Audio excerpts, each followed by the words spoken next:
happening on satellite radio. Host Anthony Cumia and Greg Opie. Controversial team. And Anthony apologizing for yet another raunchy comment profanity-laced rap. Is this the last straw for the raunchy radio duo? I have a raging heart on. Let me tell you something about this radio show you listen to. We are really good. Yeah, man, we hang out, we gonna be all wet. Yeah, man. We know when we suck. We know when we're great. But we do like when you say how great we are. Holy shit!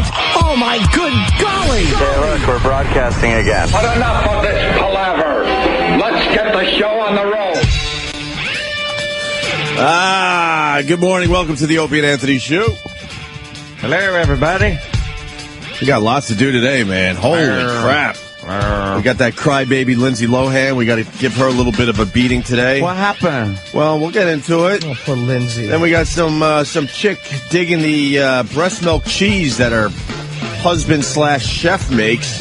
What? Yuck. Didn't you guys try some of that out and it was like gamey? Well, who was it? It was what's his name there? It was Pat Duffy's sister's breast milk, and we made ice cream. Yeah. Me and Danny tried it, right? I tried it, yeah. Did Pat Duffy try it? Because that's so. pretty sick. We forced him to try it. Tried his sister's breast milk. So this is nothing new, making something out of breast milk. It wasn't bad up front, but... Up front, it was nice, but it didn't have a nice bouquet or whatever the fuck it's called. What's it called? The aftertaste, Ann, in wine drinking. It goes down nice at first, and then legs or something. The legs is when it runs down the side of the glass. Oh, right. It's the aftertaste, not the aftertaste. It's like the second taste. Like the initial hits you, and it tastes just like ice cream, and then the second taste hits you, and it was absolutely gamey. Finish.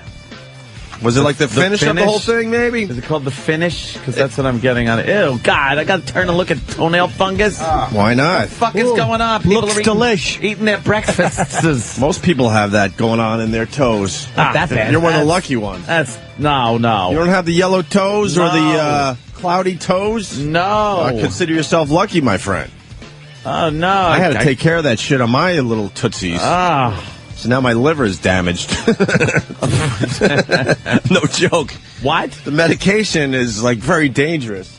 You can't drink on it or nothing. Well, then I guess you'll just shan't be let using your toes that. rot. I'd rather have rotty toes. But the ice cream, it started out nice, and then it turned out the second taste, whatever you want to call it, was completely awful. It was gamey. It kind of had like a mothball feel to it. Right? Like a musky, like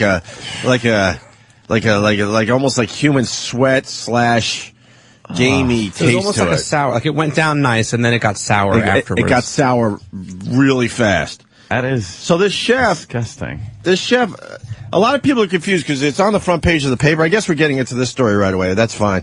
The chef takes his wife's breast milk and makes cheese out of it, but he's not serving it at the restaurant he cooks at. Well, I would hope not. Well, when I first heard about this... going on the menu? Yeah, I just assumed this is what the guy was doing. Yeah. And Liz Thorpe, I guess, is someone who tried it. I don't know if it's his wife. No, it's not his wife. Okay, Liz Thorpe, right, meaning the picture to the right, vice president of Murray's Cheese in Greenwich Village. Oh, so they went to a cheese expert with this guy's breast milk cheese. Titty cheese. With his titty cheese. Thank you, Anthony. Titty cheese. So she's an expert on cheese. She works in this shop in Greenwich Village. And she gives her take on the breast milk cheese. Ready for this? This is going to fucking gross you out. I'm not. It was slippery, slightly crunchy, and tasted like pickles. God, that's disgusting. And she gives it a thumbs down. Yeah, I would too. And it is called a finish. Okay, thank you, Dan, Virginia Beach. If something is slippery and crunchy and pickly tasting and it's cheese, that is a putrid description of something. That really is disgusting. I don't think cheese is supposed to be crunchy. I'm trying to think. I've had a few of those world cheeses over the years.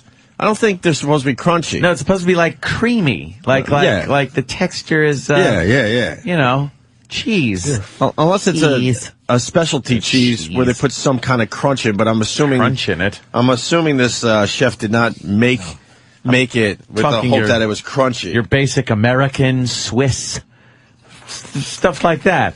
What about mozzarella. Mozzarella. Like my mother used to make it. She'd take the mozzarella. What's wrong with cheddar?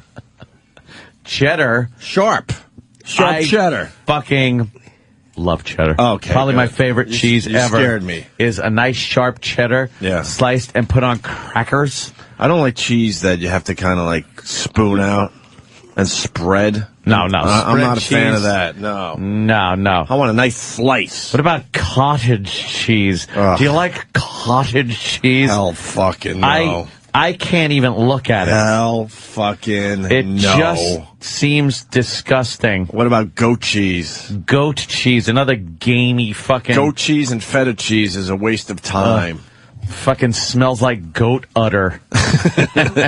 Feta on a nice Greek salad, it's okay. Yeah? But nah, nothing better than like a nice blue cheese, which It needed the money. which is in the crumbled cheese category. Crumbled. Yeah, you don't spread it really, but it does break you apart very crumble it. easily. Yeah, Wonderful on a salad. Yeah. Crumbled blue cheese. No. Yes. Blue cheese rules. What's wrong with Wonderful you? in a It's salad. rotting. It's molding. Stop it. All cheeses are basically rotting and No, molding. I don't like that, like moldy fucking blue cheese. Good, man. I don't like feta cheese. You don't like feta? Feta cheese. Feta cheese. It's got No. Greek leg hairs in it. Yeah, feta cheese is very overrated. Greek chest hair. I love feta cheese. It's overrated. Big Greek eyebrows stuck in it. Fucking grape leaves. That shit is overrated, Jimmy. I love feta cheese. I don't hate it, but it's just overrated. It's just there. I like cheese that I can break, and I can break like a block of cheese. Yeah. And I can just sprinkle up my fingers like a thumb across You my like that? Yeah. Well, the cheese expert continues. She goes, if breast milk cheese was good cheese, we would stock it. So she would stock it in this specialty shop she runs in Greenwich Village. That seems like it would be sort of toxic or something, like toxic waste. Yeah, I don't know.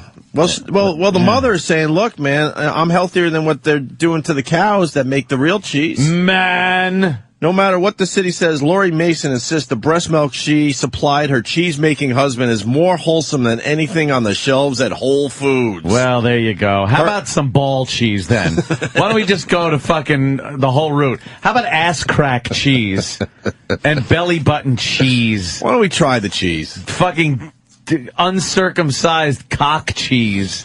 Do you want that too? If we're going to take human body cheese and make cheese out of it? Well, why don't we at least try it? God damn you, Danny. The fuck is that? Oh, God.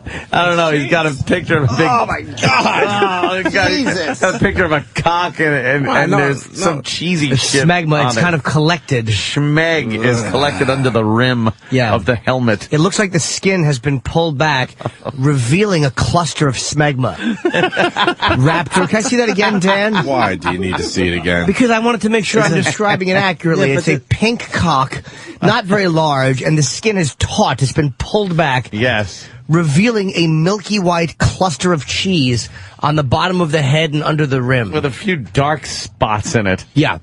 Looks like it has a really strong stench. That is disgusting. A pungent odor. Well, how about this? One of our fine listeners, can't give you credit because I don't know what your fucking name is because you did it off your phone.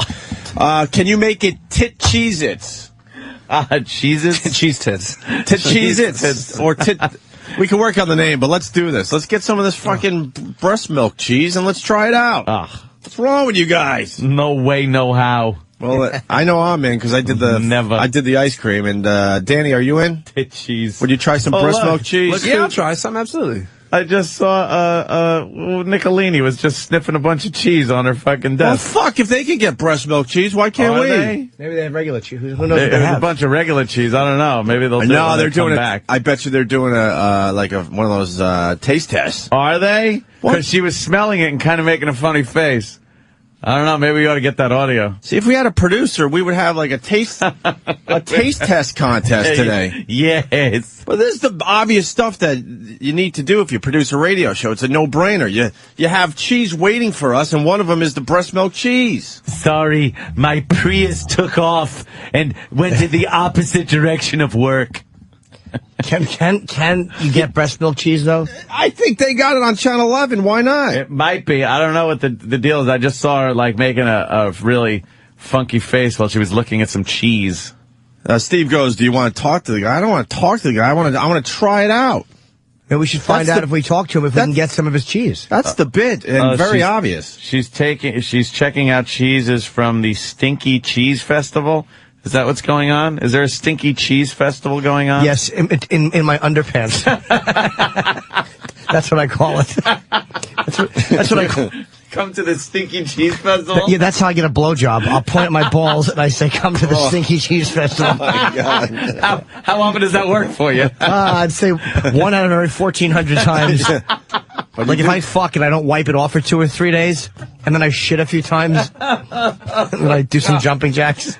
I want to do the cheese tasting. Let's go. Or let's get the stinky cheeses in here. Let's do something with cheese today. Christ. Dan in Connecticut.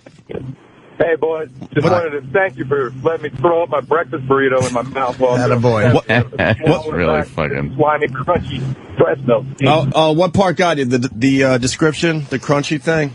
Dude, the slimy, crunchy? Are you kidding me? It was slippery. God. Slippery? I think she was being polite. I think slippery does mean slimy. Yep.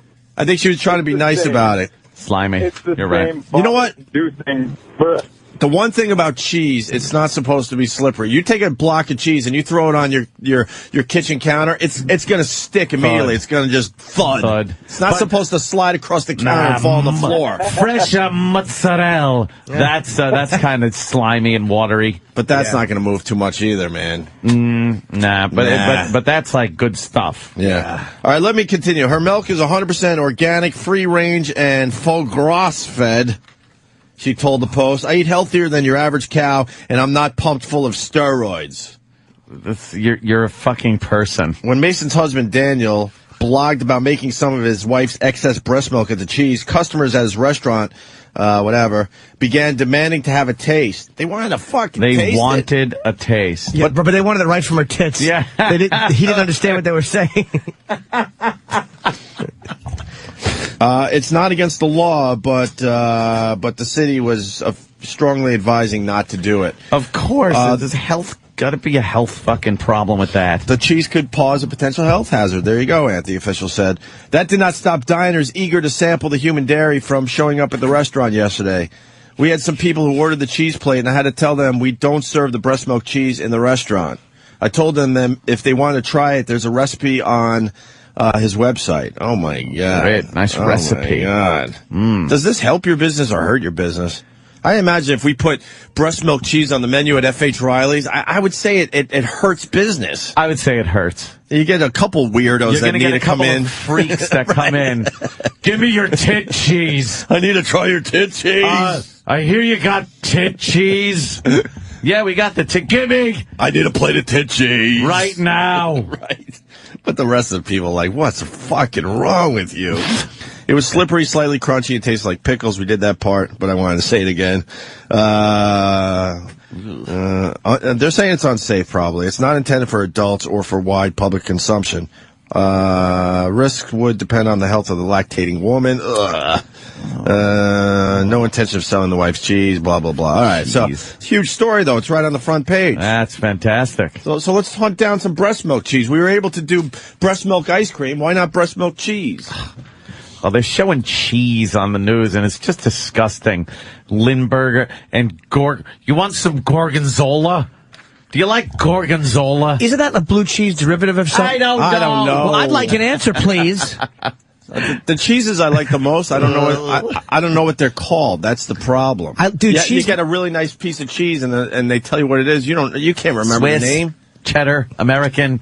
No, it gets way better than that stuff, Ant. No. It really gets way better than that stuff. I'm not a I'm cheese telling guy. you it does, though. Cheese makes me like, it brings up that like, phlegm. Yeah. Phlegmy? I mentioned that in my new book, Cheese Inc. It's all about cheese and the culture of Americana. Hey, E-Rock, can we hunt down some breast milk cheese? Sure. Or some of these stinky cheeses? Ugh.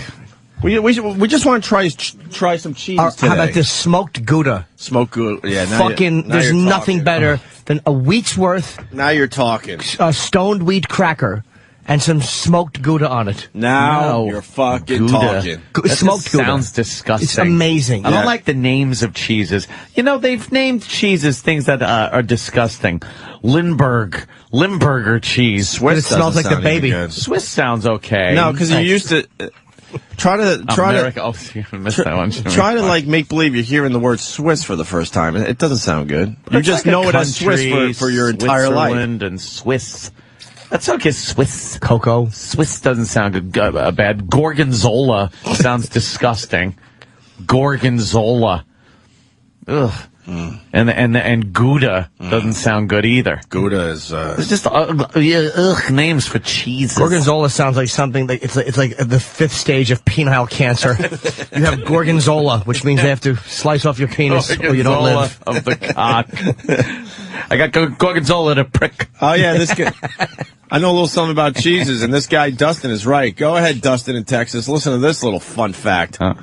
I watched a show one time where there's in some foreign country they make a certain kind of cheese and they use maggots to soften it up. Got to use the maggots to soften it up. Just stop. I'm telling you. The maggots eat through the cheese and then they shit it out and it makes it really soft. I'm telling you. That what? What kind of cheese is that? It's maggot. Oh, maggot duty cheese. Yeah, maggot duty cheese. Well, Ed, you started this by saying cheese is rotting. I mean, yeah. What they have to do to make cheese is not pretty. I've seen shows on like how they make it and shit like that. I watch those a lot, and I saw how they make Swiss cheese. Mm-hmm. And it really is disgusting, the separation of the whey and the curd. The whey and the curd. It's just, ugh. And they take these big, like, cheesecloth, I guess that's what they call it that for, and separate it, and they put it in and scoop out the whey and the curd. Yeah, it's disgusting. Curd. Wait, even that is disgusting sounding. Who saw the maggots eating cheese and said, let's get those off there, and said, no, let's wait till they shit it out, and then we'll spread it. And then eat it. On our saltines. It all starts with some weirdo. A weirdo goes, I'm going to try that, and then all of a sudden he goes, oh my God, this tastes good, you guys. Maggot shit cheese. Yeah, there's no sane person is coming up with this weird shit in the food industry. Hell fucking no. Look, see, it starts out, we're looking at a little thing on how they make it. It starts out, you got the milk there. Yeah. And it's just being stirred about. And then before you know it, it turns into this coagulated mess. And that's the curd. You ever go to someone's house? Much like turd. You ever go to someone's house that has some nice cheeses? No. And they're like, hey, you want to try some cheese I got? I'm like, yeah, sure, whatever. And they pull out the cheese and there's all sorts of mold on it. And these cheese lovers, they're like, oh, let me just cut that mold off. And it's completely acceptable to just cut the mold off your cheese. No, it's not. And then, slice up the cheese that's still, tasty or whatever. You've never done that? No. unless cut the mold off your cheese is a metaphor. Yes. You're going to cut the mold off your cheese. It's cutting the mold off the cheese. Do you think he wants some cheese? Do you think he wants to separate the whey and curd? Sal in Jersey. Sal. Hey, guys. Good morning. Sal. Good morning, Sal. Sal. Manny. That's probably the old bitch that made cheese for Sal. Yeah, that's how they make the tit cheese. I would like to know if Anthony would really be turned on or try the woman's titty milk if the woman was really, really, really hot. See, I don't think as far as breast milk goes, that makes a difference. No. I really don't. How about really young? I don't think it makes a difference. Real young. I'll go back to me and Danny Fucking were the only ones 14-year-old. that tried the breast milk ice cream, and it was rough, man. It was rough. And then if they show me a picture that Pat Duffy's sister's actually hot, it wouldn't make a damn difference. No, that would shit not. was gamey. You guys are the absolute best. Love you guys. Long time, first time. Great show. There would have to be like a trade. Here's the mold thing. Christian in New Jersey. Christian. When I was 15, I used to work at a factory that scraped mold off aged cheese. Scraped mold off aged cheese. I'm telling you, this is what they do. I think job. I think it's a good thing when your cheese gets moldy. No, it's not. I think it is, though. I beg to differ. I think it is. That was your job? What did you do with the mold? They threw it away. What did you do with the mold? Oh, wait till you get to oh my God, Larry King today is just going to be off Larry. the charts. Larry. All right, thank you, Christian. Fun now. Yeah. Well, we can move from cheese to milk. We're going to try to do something with that that breast milk cheese. It's the dairy portion of the show today. Did you fucking hear Lindsay Lohan? That's on the front page of the paper too. She actually cried to her mommy over the that ad they ran during the Super Bowl. What? It was for E-Trade. It's the babies talking, and one of the babies was talking about another baby named Lindsay. Yeah, that's a milkaholic. And I think like stealing everyone's boyfriends or something like that. She took it personally. Well, she's like, who else could they be talking to about? Well, what a brat. So she's suing for $100 million. What? She's worried about her reputation now? Are you fucking kidding me? Oh, we got the actual ad? Yeah. For reference, here you go. So, yeah, sorry about last night. I just don't understand why you didn't call. Yeah, well, I was on E-Trade, diversifying my portfolio, taking control like a wolf. Right. What's that? That's volatility in the market. Taken care of. Wolf style. I hate these commercials. Yeah. And that milkaholic Lindsay wasn't over? Lindsay? Milka what? That's it. That doesn't. And Lindsay Lohan is suing for $100 million. That doesn't. Worried about her anything reputation. About her. By the way, if you're worried about your reputation, what does it say about your reputation already? Mm-hmm. If you think a baby referencing milkaholic with your first name, the entire country means you. What does that say? You must have, if that references you must have a dog shit reputation already. Yeah. Or else how would that reference you? Exactly. And she's saying it's like Cher or Madonna. That's a good point. And their argument is, well, Cher and Madonna are not common baby names. Lindsay's a common name. Cher and Madonna are no one names a baby Madonna or Cher. Yeah, right. That's why E-Trade could get away with it, you know? And fuck her. And Lindsay Lohan, all she has to do is go to TMZ and put Lindsay Lohan in the search engine, and then you'll understand. Why, if they were goofing about you, they were. Your reputation is shit. Yeah, it's horrible. How many times have they caught her, like, coming out of a club completely out of it? Showing her snatch. Pictures of her, like, oh, is she drunk? All these. Look, the first picture that comes out. She's in a hoodie in the passenger seat of a car, and it looks like she's completely passed out with her mouth open. Yeah. Yeah, that mouth open is nice. If you've been made a spectacle out of yourself, and you've become an embarrassment, and you think your reputation is just an embarrassing one, and nobody thinks of your talent, then how about you change the way you behave in public? How about that? How about you change the way you behave in public? Are you talking to me? But you're not.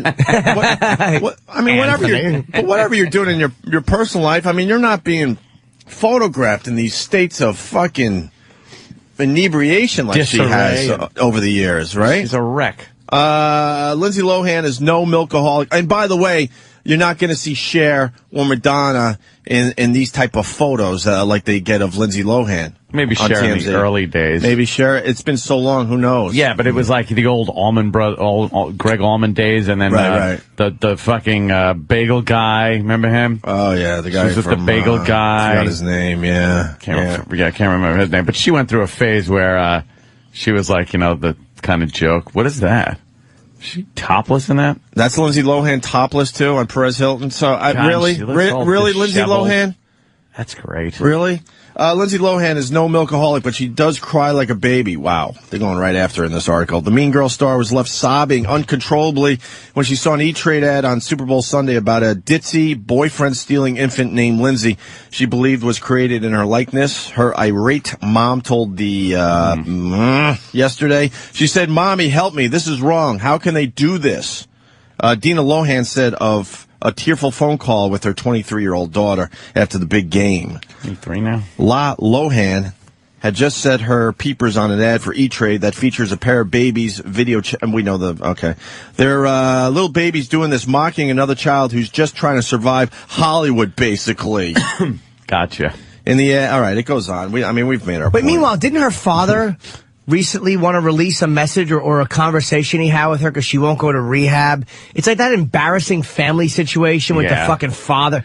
Where you get the whole families in the news and talking about their private lives. And they're irritating. Yeah, it is. Really irritating. Now you got to pick on E-Trade because they mentioned a baby named Lindsay. Shut up. Sue for $100 million. What a baby. And E-Trade's not commenting. I think that'll be thrown right the fuck out. And by the way, it isn't a coincidence. Let's play both sides of this.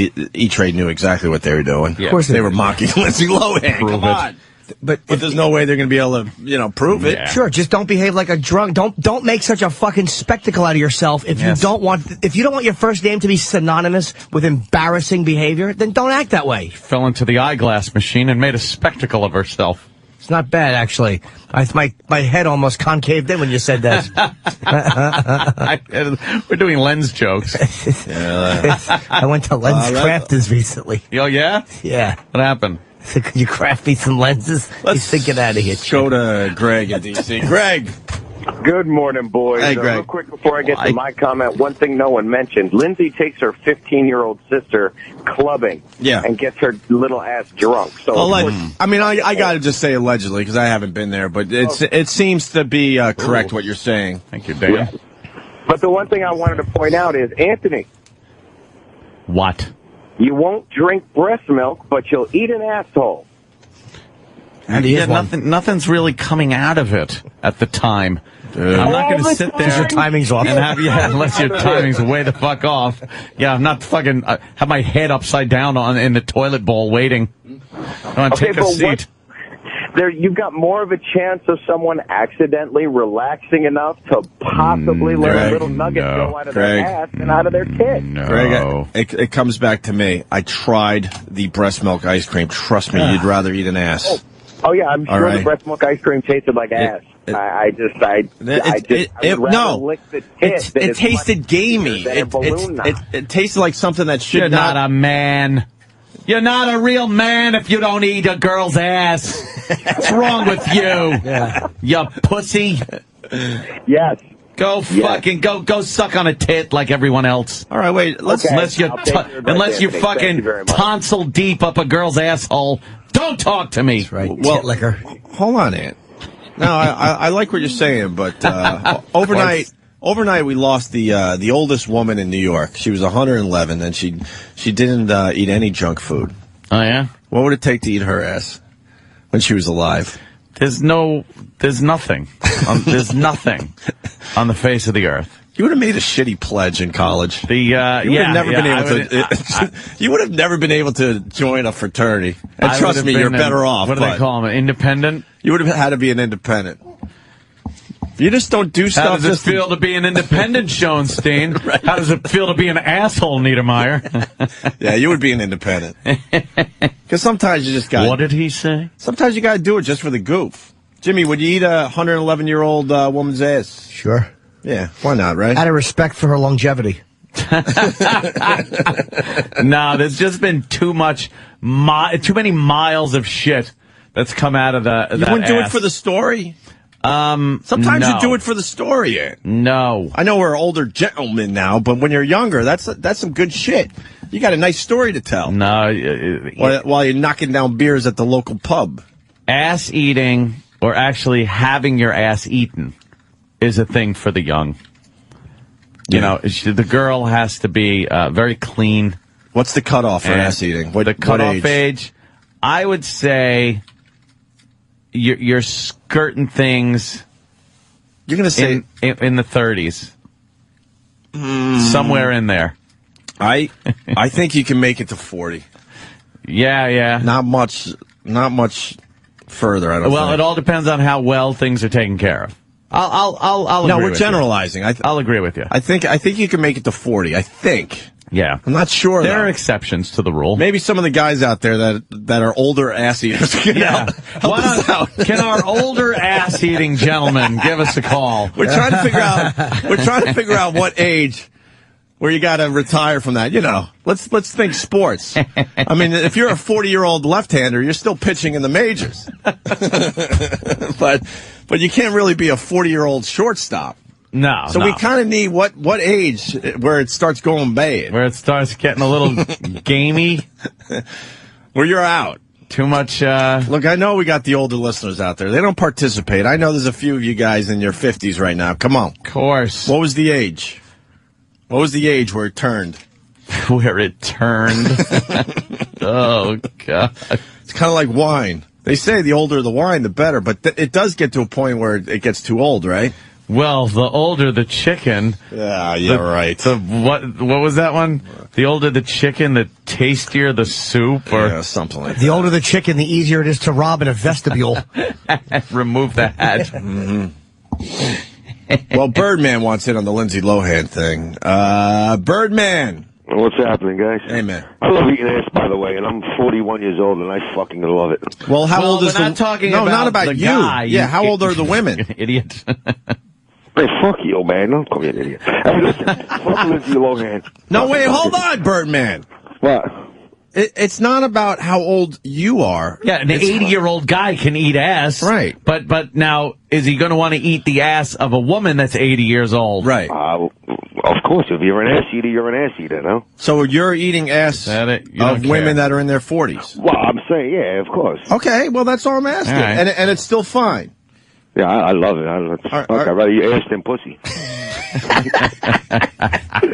That fucking Lindsay Lohan should fucking kill herself, no? Really? I open the paper every morning just to see if she's fucking dead. Jesus Christ. Fucking cunt. Well, certainly does not like her, does he? Well, she's Birdman, man, you're right on, man. You know what? Enough of her. Fuck her. She had a hell of a career ahead of her. When's she gonna OD fucked it already? all up. What? When's she gonna OD already? She fucked it all up. She had a great career ahead of She herself. kind of did. She turned out to be, some people have accused her of being difficult to work with. Right. She went bad. She had a lot of roles and she had a lot of potential, and then she just let it go to shit. Didn't your wife's niece try to get a photo or something with her? Yeah. Outside she was shooting and she was rude? Actually, it would be, not that it matters. I guess it would officially was my sister's niece, but yeah. What is she, a Jew? Huh? What is she, a Jew? Who? Lindsay Lohan. I guess. Oh, I think she was in the park. She was filming that the Lennon Mark Chapman movie with Jared Leto. Yeah, exactly. Outside the Dakota, and she was sitting there with a bodyguard. And my girl and my sister's niece were kind of checking out the scene, and they were walking by, and they go, "Oh my God, that's Lindsay Lohan on the park bench." And the niece there was a huge fan. Of course, she's right in the wheelhouse. She's like 14, something like that. So it's a little girl. Yeah. So they walk up and ask for an autograph, and she was a complete cunt. And I don't use that word. I don't use that word much on this radio show, but she was a complete cunt. And then this big ass black bodyguard. I don't know why I have to say black, but I did. Well, that's usually the bodyguard. Huge mass of a man. Landscaper. Now is muscling the two away from Lindsay Lohan. Like there's a scene going on. There was nobody around. They just happened to be walking through the park where they came across her. There were no other fans, no other people around. So she could have done it. All right, that's her decision. She chooses not to. That's fine. But then you got the big bodyguard like muscling him out of the area, like this is going to be a problem. I can't stand that piece. I can't stand her. She just turns my stomach. What did she say anything, or did she just ignore the request? I wasn't there. I think if I remember correctly, because we haven't talked about this in a while, I think there was a complete. She didn't even acknowledge that they were like human beings standing there. I believe that's how it went down. I remember when she was in studio. We met her once. Huh? And got pictures taken. She was very aloof. No way. She looked awful, too. That's probably now. why. She looked awful. Never. Yeah, she wishes she looked like she did when we met her. She's gotten a lot worse since that day. She's skeevy, man. She's all right. I mean, no, some skank is good. She's just annoying. Yeah, I like skanky bitches too, but that's like two skeevy, AIDS-looking, all right, so you're heroin addicts. I know that's kind of good. Yeah, she's. I know you like you fucking sick heroin chic. Birdman. I like heroin chic. I like fucking like dead goth girl crack look. whore. I like crack whore. Yeah, your shit like asshole. that. Yeah, exactly. Birdman is responding too harshly to her. I can't read the paper every day, hoping her clit's been cut off in a lawnmower accident. She's just an annoying broad. I don't want her dead. You know what? She's got amazing bosoms still. Yeah, she has nice tits. Well, let's all just calm. I fucked her. Don't get me wrong. Yeah, all right. Let's all calm the fuck down. I mean, she's. Hold on now. No one doubted it. I got a heart on now. All right, Birdman, get the fuck out of here. Suicide girl. I got a heart on. All right, and we're gonna get an answer to our question. Are we? Oh, okay. Well, here you go. Let's go to John in Columbus. John. Hey, John. Morning, boys. Love you, love the show. All right, John. We're trying to figure out what the cutoff is for ass eating as far as women go. Well, my old lady's 55, and she still has an ass like a 20-year-old girl. Right. But the cutoff for me was when she started having kids and started popping hemorrhoids out.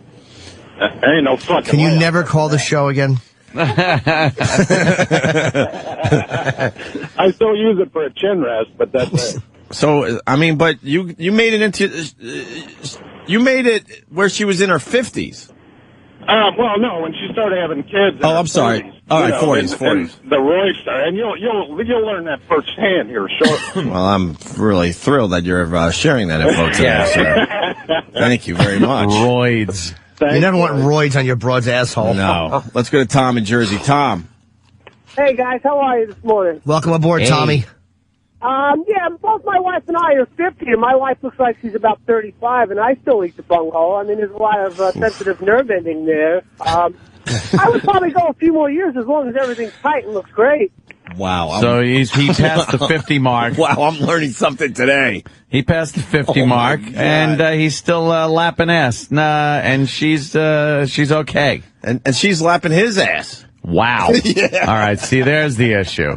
Therein lies the issue. You guys are freaks, Tom. Oh, you know, we're the Jersey guys. We're friends with Big Steve there. You know, a woman's ass does have a longer shelf life than a guy's ass. Yes. For eating.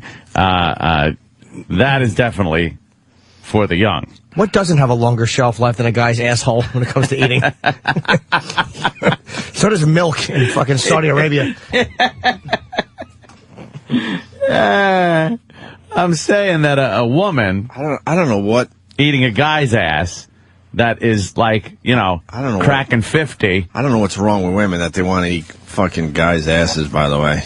Well, thanks, I don't guys. know. Keep Do up they the good want work. to? I know what the Do they want to? I know what the fuck's going on with mine. Get the fuck out of here. Or are they just trying to please their man? I don't know. Like, I know anytime I dip down into the undercarriage of a fine lady there, I'm doing it to make her feel good and because I enjoy doing it. Yep. God damn it. I like having my head down there. That's wonderful. But, I think a woman, for the most part, is doing it because she feels obligated. I will say that I've had arguments with girls over it. Have you? Yeah. Yelling and screaming. Eat my ass! Yes. Pointing, accusing. I'll bet if there was turnip soup in there, you'd eat it. I'm never a good convincer when I'm angry. Yeah,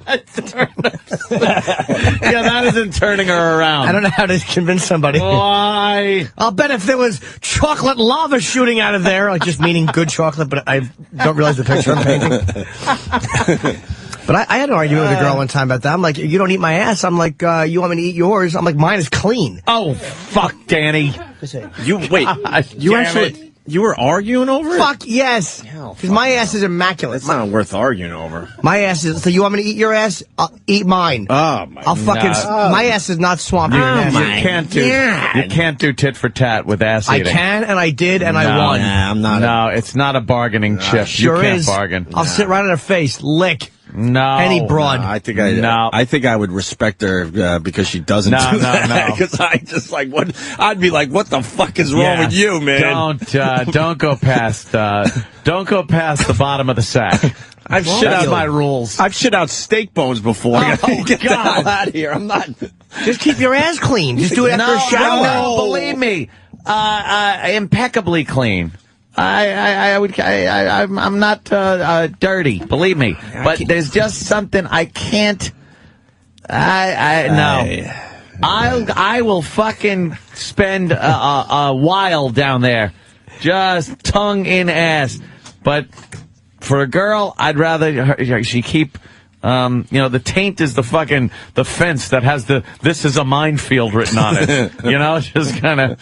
Don't tread. I will get on my hands and knees on my bed, and I'll prop myself up with my elbows, and I'll actually take each middle finger and teetle my nipples while my asshole's being licked. Teetle, leedle. Yeah, like this. I'll just fucking flick my nipples while I'm getting my ass licked. You know what, Jimmy? God bless you. See that? God bless you. All right, let's get back to this, Dan, because we got more ass eaters calling in. Oh, we love hearing from our ass-eating audience. Is this Cell Medic that I follow on Twitter? Hey, this is Cell Medic. How you doing, Opie? Hey, what? Birthday, Jimmy. Hey, are you one of the boys? Did you get injured overseas? Yes. What happened to you, brother? Well, they tried to aim a rocket, and they were off by 20 feet. Oof, good thing. And what injuries did you... Unless you were 20 feet off of where you were supposed to be. What injuries did you get, Sal? TBI, PTSD, and then I've got injuries to my knees. God damn it. Well, God bless you, my friend. And I don't even believe in God, but I'll say that. What was it, RPG? No, Katusha rocket. Oh. Wow, wait. Yeah, that's a little bigger, right? Yeah, it took out 3, what we call Jews, but back here in the States we call them double wides. Double wide trailers. Yeah, those are big. Wow. Cell Medic, you're still eating ass. Yeah. Oh, hell yeah. And she's 51? Yeah, speak up. Yes, yes. I am. Oh, there she is. Are you guys? There she is. Are you There's eating the her ass. Are you eating her ass right now? No, I'm driving him to work. Ah, so you're 51 and he still goes down there and licks out your butthole. Yes. Do you have kids? Yes, we have a almost 13-year-old and an 8-year-old. Ah. Did you get roids or no?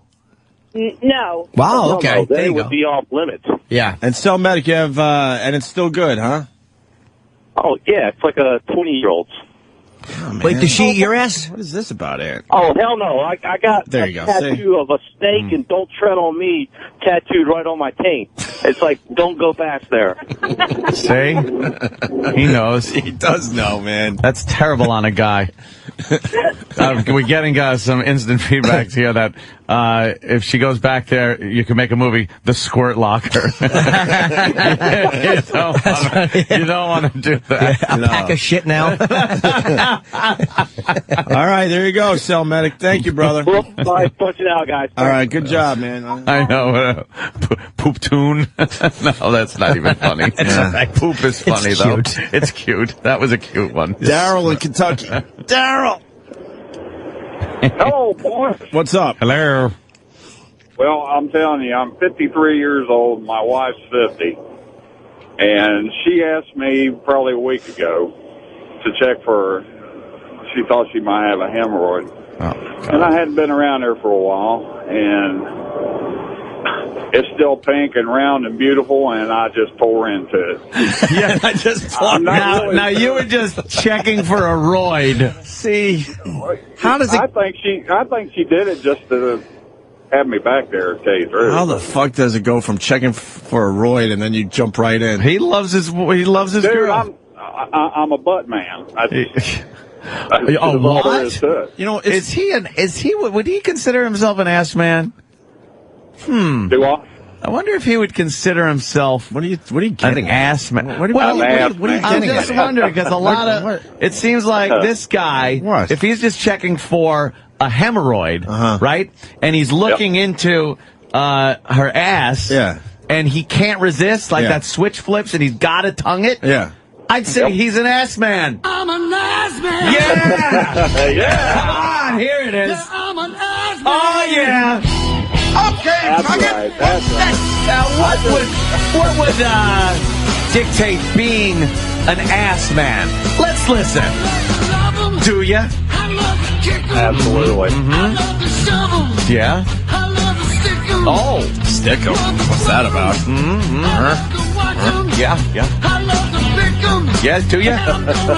Now why? Yeah. Of course you are. God, you gotta love the Ass Man song. It doesn't ever go bad. Oh, they just gotta bring him back. Get up there. Yeah. All right, Daryl. There you go. You know, it's not often that I truly learn something on this radio show. Usually, in general, I don't. You know, you kind of know a lot of this stuff. I would have said that after 40, forget about it. There's a cutoff point. There's a bunch of other guys on the line saying, "No, man, we're in our 50s, and I'm still eating my wife's ass." But now there's still a lot of calls that we could get to. Here's the loophole. Yeah. Or bunghole. These are married guys. These are married guys, so they really can't go anywhere else to eat ass. And if they enjoy eating ass, you know, they're going to dig in regardless. Yeah, but the excitement on their voices, you know what I mean? Yeah, it doesn't sound like something they're just doing. It didn't sound like it was a drop-off in their voices. I hear you. I mean, I agree, you know, a young clam tastes a hell of a lot better than a clam, an older one. Than one of the ones where the shell's kind of opening up and you got that falling off the sides, and there's discoloration in that clam. Looks like it should be saying, "Feed me." You don't want that. Ah, fuck. All right, listen, why don't we take a break? Because we got a busy show. We got, I can't believe this is happening today, and I'm very happy. Louis C.K. finally coming back to the show. Ooh. It's been a real long time. With his orangutan ass. What? But it's all red. Jim Florentine will be by. He knows a thing or two about ass eating, I would assume. Jim's big on. I'm going to say this for the record. I don't know what Louis does, but Florentine is a confirmed and bona fide asshole licker. Oh, really? Yeah. Now, what about getting his asshole licked? Jim will tell you. But I'm going to say, for the record, Florentine lives and breathes to have his asshole licked. Okay. We'll have to ask Jim about that. And also, our old friend Brett Michaels is coming by. He's becoming a big star. Now, I wonder what kind of action he has gotten. See, if he's gotten his asshole licked, and if he likes licking asshole. We're in a transitional period with Brett Michaels. He used to come in and do the whole show. Now he's doing like 15 minutes. You see what's going on here? He's on the Celebrity Apprentice. He's throwing us a bone. He's giving us about 15 minutes today. I see. And then next time he will have to decline the invitation to come on the Opie and Anthony show. I hope that's not true. Hey, and more of your phone calls, I guess, because a lot of guys want to brag that they're still eating their wife's asses. Oh, of course. It's probably the wife's going, "You fucking call that goddamn show, and you tell him that my ass is lickable." Right. It sounded like Cell Medic was being held hostage there. Oh, I know, didn't it? I was trying to be nice, but poor guy's gone through all that. Right. Where did he get the post-traumatic stress disorder, by the way? He said he had it. Is it from, looking into his wife's asshole? From that missile, or, yeah? He's trying to re-enlist, so he doesn't have to eat his wife's ass anymore. Like the Hurt Locker, he has to go back. Yeah, exactly. He's got to go back to the asshole and start licking. All right, and when we get back, we gotta talk about Larry King. Larry King had Eric Massa. How do you say his last name? I think it's Massa. Which is funny. I think that's why Obama wanted him out. Yeah. Massa, get in here. Wait a second. Can we call you Eric? I think I like your name, sir. I'm out on this story. You guys know all the details? Oh, absolutely. All right, Some of them. I don't know all of them. Oh, he's a nasty potty mouth. Well, I suddenly like making him. some accusations. The Larry King audio is hilarious because Larry was obsessed about finding out if this guy groped anyone over and over again.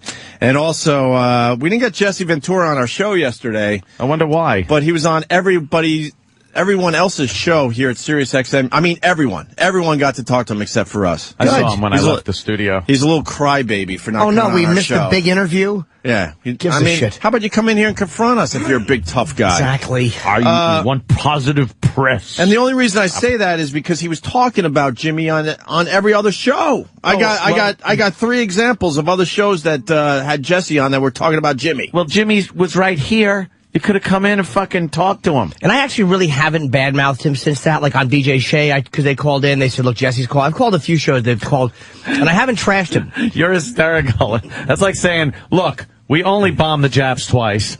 But I mean, like, I would rather badmouth him for real. Yeah. Like if he was here and we were arguing. I kind of weird. It's like even Maxwell, when he got fired in Cleveland and they asked me about it, he's not there to argue back. So it's like I'd prefer to do it when a guy's here. We knew in the end Maxwell would get fired. We always knew that. Jesse could have come in. We always knew that he was not long for this business, that jack off.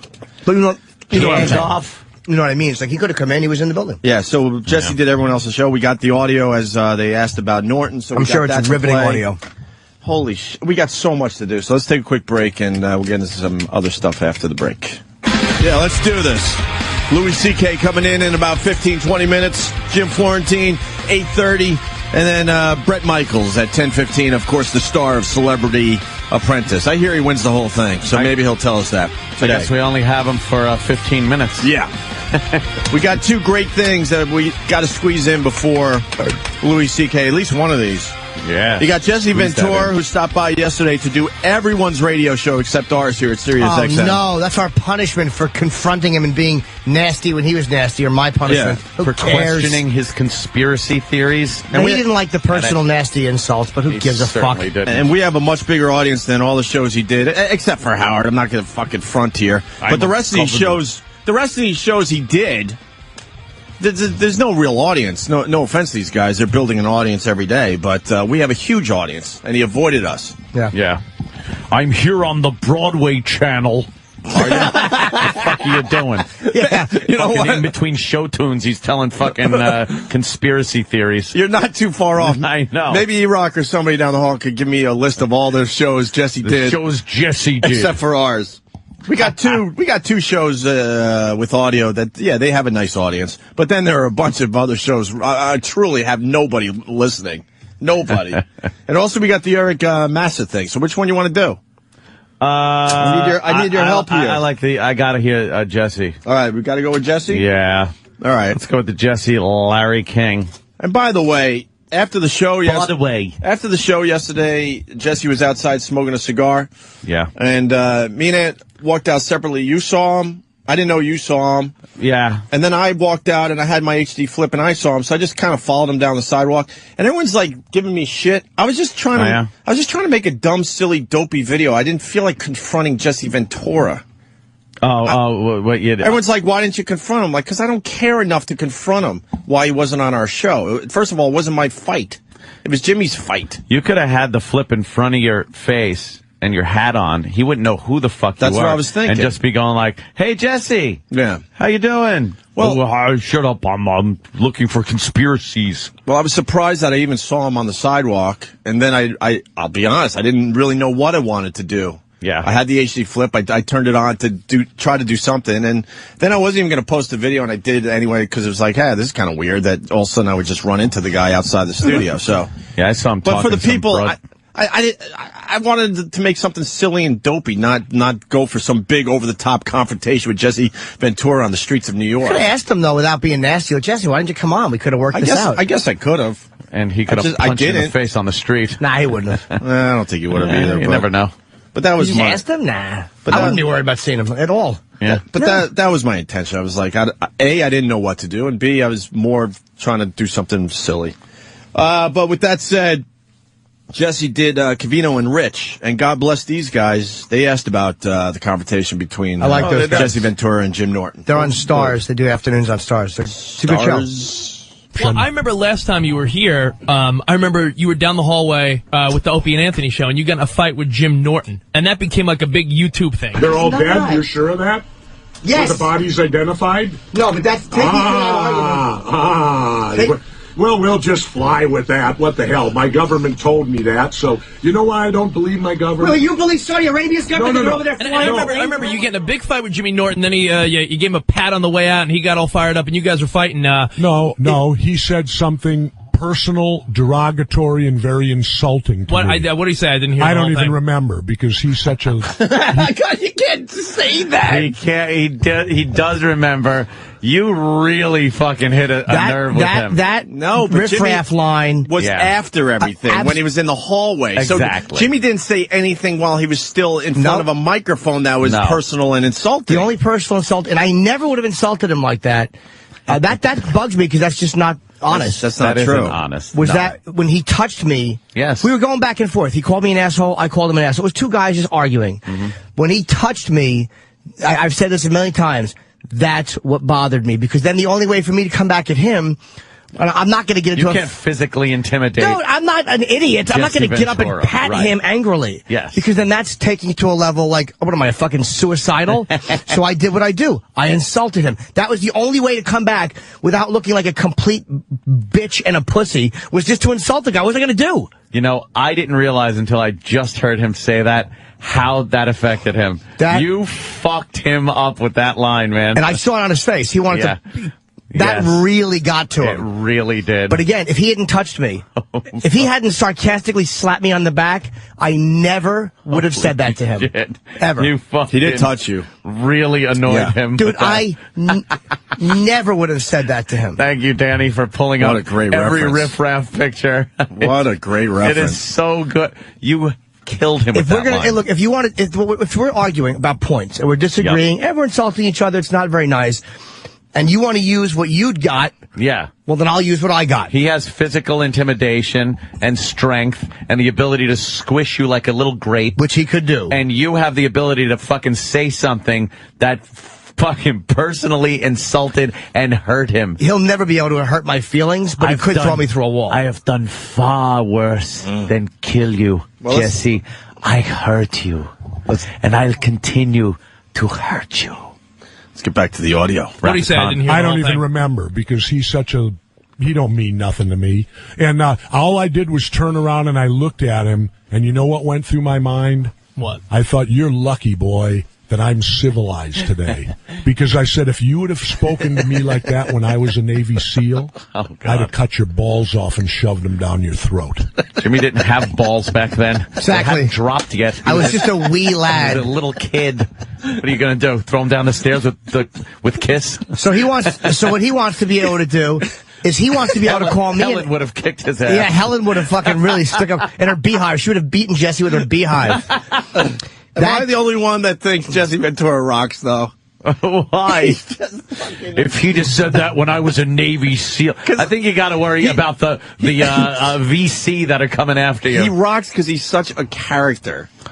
Yeah, he really is a fucking character. I would have respected him. I would have thought he rocked if he came in and we had it out or just talked about it. I wouldn't have to argue with him again. I'm very reasonable. Yeah. Well, I'll tell you. I mean, don't fucking do that to me and then bitch when I insult you. Stop. Oh, you fucking nailed Stop him. it. I got another 10 clips. I don't know how many of these we're going to play. Wow, all but of everybody was asking about the confrontation he had with Jim Norton on our show. I want to hear every one of those clips. It continues on the Covino and Rich show, Stars. They were on another channel. What happened? Well, Maxim was discontinued, but those guys are very good, so they didn't want to lose them, so they put them on. They put a bunch of shows that they liked on Stars, I think, when they got rid of a couple of channels after the merger. What is Stars? Is that like a talk station channel? I think so, yeah. Yeah? They have some good shows. I have no idea what this place does. Jesus Christ. I know this channel and Lithium. I know this one in the Boneyard. That's pretty much it. Yeah. Although, okay. Try Classic Rewind. I'll occasionally go to Hair Nation. Mm-hmm. And Alt Nation. Yeah. That's really where I draw the line. And maybe like the 80s channel for just some nostalgia. Yeah. So I could think back and go, oh, I remember that. Wait, is this the Covino that does the show Yes, with of course. Nicole? He does double duty. What the hell are they doing around here? How many shows do these people have to do? He comes in the morning. How many shows? How afraid of being fired is he? I love this guy. Could you do overnights too? Sure, I'll just put up a tent. I'm on it. He does mornings here on the mashup, and then he fucking, I guess, does some prep or I don't comprehend. And then he just does the afternoons, Covino and Rich. Wait, he works more than 4 hours a day? Dude, he works like 12 hours a day. He's an animal. What the hell's wrong with him? He must be young. No wonder we never see him in the elevator. Yeah, he's always here. While we're fleeing the building. Yeah. That's what we do. We don't leave, we flee. He'll fucking survive. No matter what happens to this shithole, he's like roaches. Nothing is stopping fucking Covino. Well, Covino, man, God bless Covino and Rich. They had balls. It continued. Yeah. There's conspiracy there, Rich, because we had Jimmy Norton on our show that day. Hold on, here's a And Jimmy Norton he felt thing. like you chumped him, like you pulled the alpha male card on him when you made contact with him. Hold on, here's what he said. It really was a sarcastic pat on the back, but I didn't like it because we were two guys who were angry at each other, and we were genuinely mad at each other, and he still, because he's a big guy, felt comfortable pulling some alpha male shit like that. Like, I knew what he was. I don't like being fucking touched Nah, that's when I'm fucked angry. up. Because let me tell you, if him and Chuck Liddell were arguing, I'm not saying he wouldn't argue with Liddell. Of course he would. But he wouldn't go over and touch him like that on the way out because he knows he'd get fucking punched in the mouth. Is that true? Bull crap. I sure would, because all I did was I gave him a pat like, hey, that was a pretty good argument we just had. Oh, my God. No, you didn't, Jesse. He took it the wrong. I got stopped. No, you didn't. No, that was an aggressive as move an observer that he did because he knew that was what he had to try to intimidate you with. And it was that he's just not being. Maybe he remembers it that way, but I don't think he's being honest. Because he goes, if he said, hey, look, man, it was fun arguing with you and did that, but he goes, thanks for your service to your country. Yeah. Like, I knew what that was. He was angry at me at that point because we weren't being, he's just not, I'm not going to say he's lying because maybe he's told himself that, but that's not what happened. I never would have insulted him if he was being friendly. It's just a jump to the left and then a step to the right. Put your hands on your hip, right? But I never would have. But he took it the wrong. He took it like you were. Yeah, he took it that I was being condescending. I can tell him without a doubt I did the same thing. I'd do it to Muhammad Ali. I'd do it to anybody else, too. It was not meant as anything derogatory. I know how I did it. All I did was give him a little pat on the shoulder as I went out and, kind of like, well, we'll maybe see you next time. See, he was going after me because what's better for him? You think he's going to get an ounce of publicity if I wasn't the other equation? Well, how he does was Ventura doing that handle it? simply just to get his own publicity at my expense. Oh, my God. It's just, honestly, dude, it's just not the truth. Yeah, Jimmy's doing Leno. I mean, he's doing just fine. Dude, man. let me tell you something. Holy I don't care about a YouTube video that got 500,000 hits. I don't care. One appearance on fucking Red Eye is the same amount of people. One appearance on Leno, even when the show wasn't doing well, is fucking 6 times that. Yeah. Exactly. I don't care about a YouTube video. What I love is that the gang here at Sirius XM, Jesse was trying to avoid us at all costs yesterday. Wanted no part of it. And it's great that these other shows were like, fuck that. Calling him out. Fuck that. We want to talk about, that big confrontation I had with Jim Norton. He should have came in here. It really was. That's look, what's he gonna say? But to think it's for publicity, it's like, come on, dude. Well, that's just not honest. He did, yesterday, some of the shows he did, Covino and Rich, Alex Bennett, Mad Dog, POTUS, Howard, and Blubba. Did POTUS? And he's also doing The View today. So maybe see? Shut up. So maybe he'll be asked some tough questions on The View today. The View. And well, it continued on Covino and Rich. How does Jesse Ventura handle stuff like this? I mean, when you come at people with conspiracies, 9/11 conspiracies, Federal Reserve, 2012 I'm aliens. guessing Jimmy Norton's not the only guy that's ever got mad or fought with you about a 9/11 thing. Yeah, but he's the only one that's made it personal and insulted me personally. You can disagree with me all you want. You can say, Jesse, you're full of it. This is nothing. This is baloney. How can you believe it? But when they take it beyond that and they make a personal insult to you, that's a whole nother ballgame. Wow. Just like in the world of politics. You can disagree with another elected official. You can disagree on policy all you want, but you don't make it personal. Ooh, well, Can you pause that for a second? Because he's saying this is not exactly the opposite of what happened. Yes. He called me an asshole first. Yeah. Before I called him an asshole, he called me an asshole. Yeah. We were arguing I wasn't making it personal. I didn't agree with his point of view. We were going back and forth, and then he goes something, asshole, and then I said something, asshole. Very personal. And he's taking this very personal. He called me an asshole first. He called me something else first. Asshole! But he's talking about the riff-raff line. That really got to him, and he's confusing the whole thing. That was pretty much the last thing you said to him as he was in the hallway. Pardon my French, but you're an asshole. But he insulted me first. I would never have insulted him personally if he had not insulted me first. He's basically saying you did the riff-raff thing on the air when he was in front of a microphone, and that led to him walking out. That was the last thing, and that's the thing that still bothers him to this day. Last thing that was said. Yes. Yeah, and then he looked at you glaringly like he wanted to rip your head off. But why doesn't he mention the fact that he started making it personal? It's not, because that makes him look silly. And we have audio of that. That's what annoys me. So anybody out there, any of the Jesse fans out there, I've got the audio's out there. It's everywhere. Just listen to it. It's everywhere. I don't care if you fucking truthers don't like. I don't care. Your angst and your anger and your rage are meaningless. Gatekeeper. Just don't make it personal. Ooh, well, what's crossing the line for Jesse Ventura? What was it? I know he said something about your hairdo. What was it? What really pissed I don't you off? even remember. Balls. Again, he's such a nothing to me. Why would I dwell on him? The minute I left that room, he was old news. I don't even. Today, you just told me his name. I don't even know his name. And if you saw him today, I'd still recognize him because I've done the show 2 or 3 times. No, but would you snarl at him? Would you intimidate the guy, or would you just give him a high five? I would simply ignore him. Would you? Simply. But the bottom line is this: who did you fucking get? If I know I'm stunned at how badly you got it. I thought he was very pissed right then and there at you saying that, and then he probably did just walk it off. But let me tell you, that fucking is sticking with him. Let me tell you what that was, and that what happened between me and Jesse Ventura is how you become a funny guy in high school. And this is why jocks leave you alone. Because it's like they can beat the all day long. He could throw me through a wall. No matter how sick he was, if he had brain cancer, I could never best him physically. No. And I would never try to. Nope. But guys like that never want to be embarrassed by what they would consider a little pipsqueak. And accurately so. Yeah. You're right. The jock can punch you in the face. That'll fucking go away in a while. You can embarrass him. That shit sticks in their head forever. And here's another question about what he's saying, the honesty of it. If you forgot right about it, why would you turn down a show with an audience the size that this show has? Yeah, you forgot it. This show has a massive audience. Yeah. So why would you turn down promoting whatever it is you're promoting? Don't be dishonest. Just say, look, we were arguing. I got a little personal.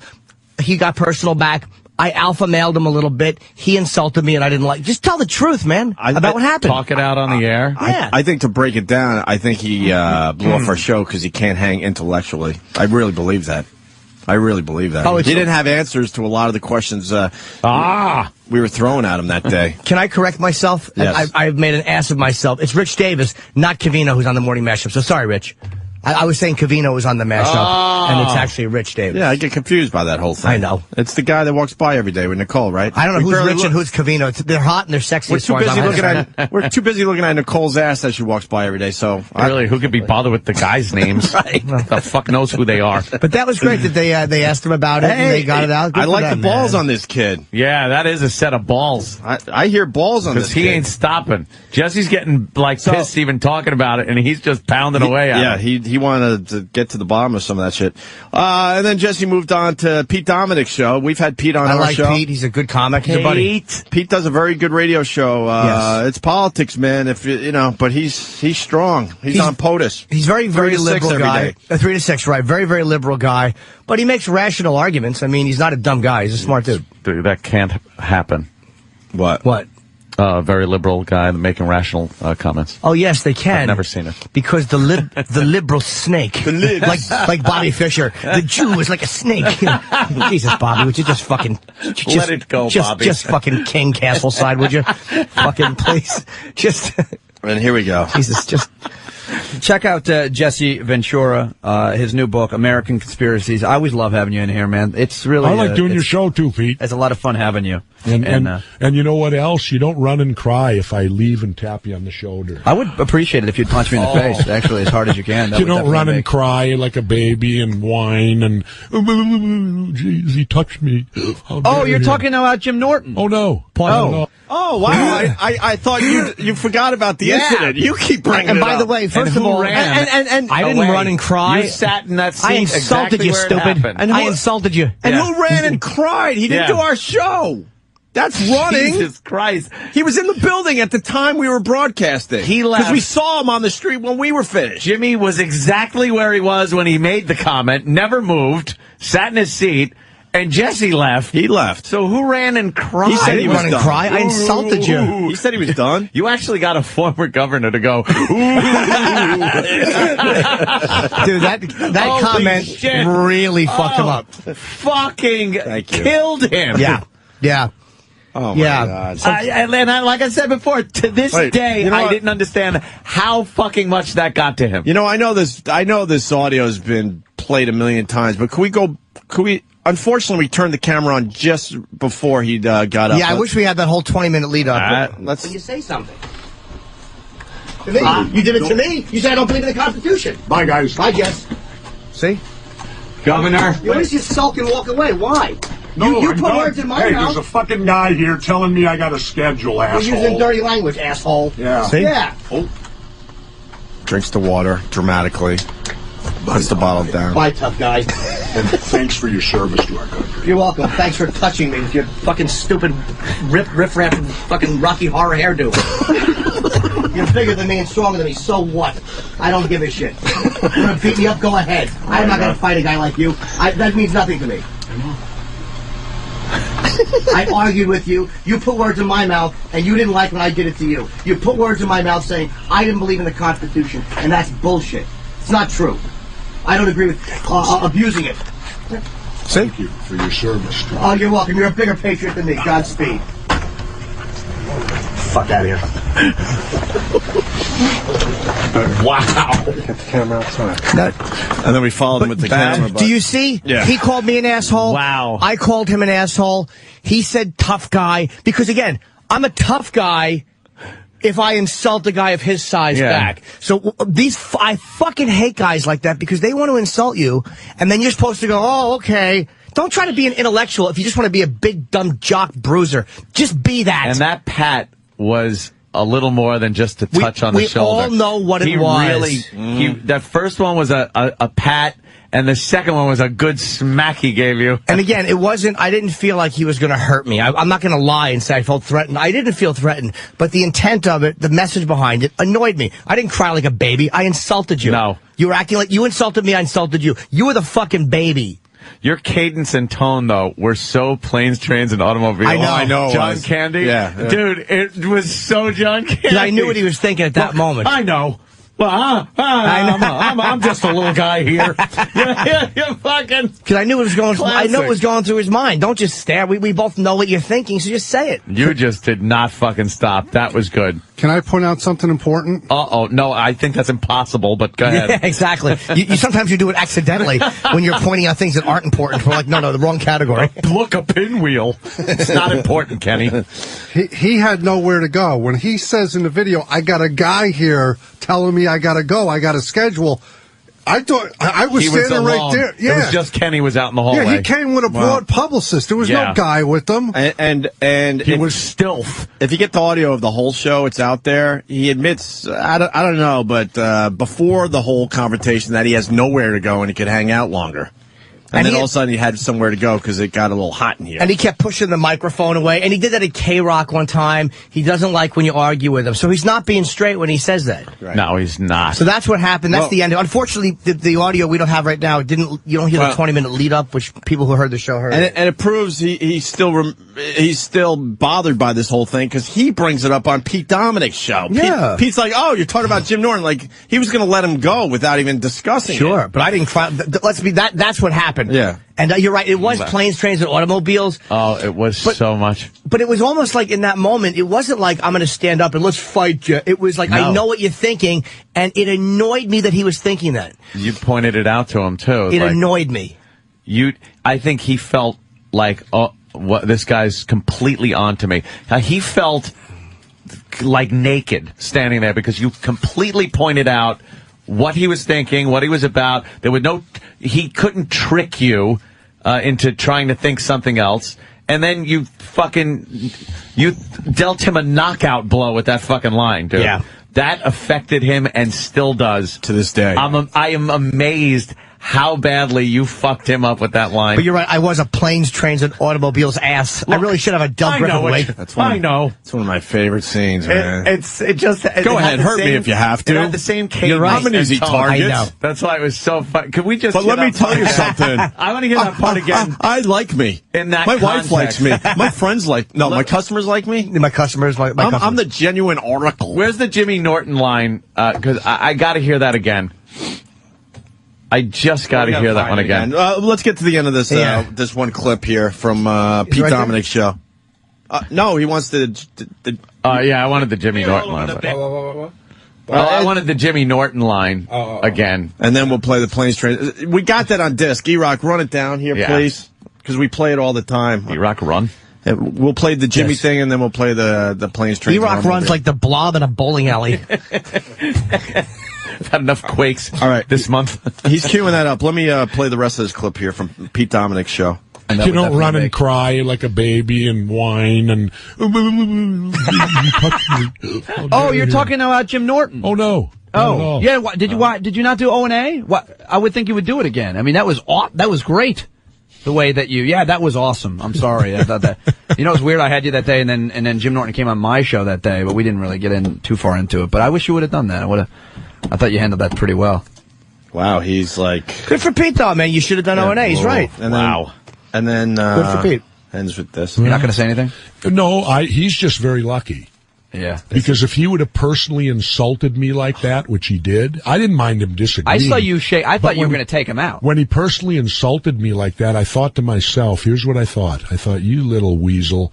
I thought if this was back in my Navy SEAL days, I said, right now you'd have your balls tore out and they'd be shoved down your throat. Wow.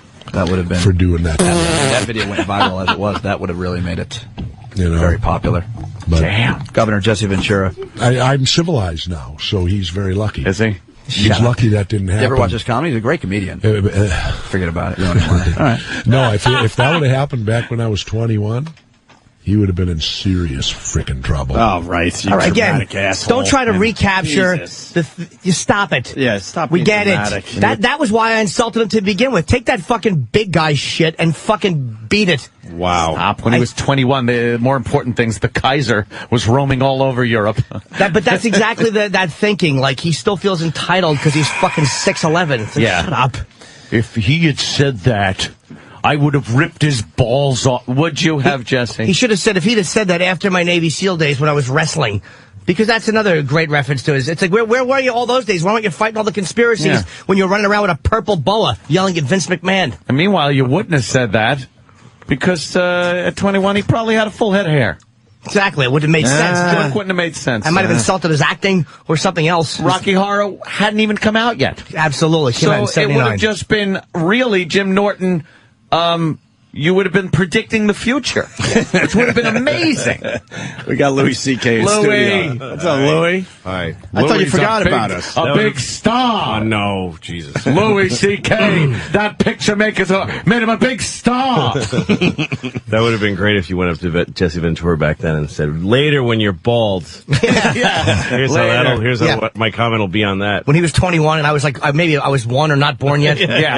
Yeah, you wait. And wait when a movie called Rocky Horror Picture Show comes out, there's a guy that's going to be called Riff Raff in there, and your hair is going to be like his. If he said that when I was 21, I'd have cut his baby balls off. Yeah. I'd have pulled him down out of his abdomen because they hadn't dropped yet. I love that he couldn't avoid it yesterday. I just love that. But do you understand how somebody who tries to be intellectual, I fucking hate these big guys that think they're smart, and they always revert to that.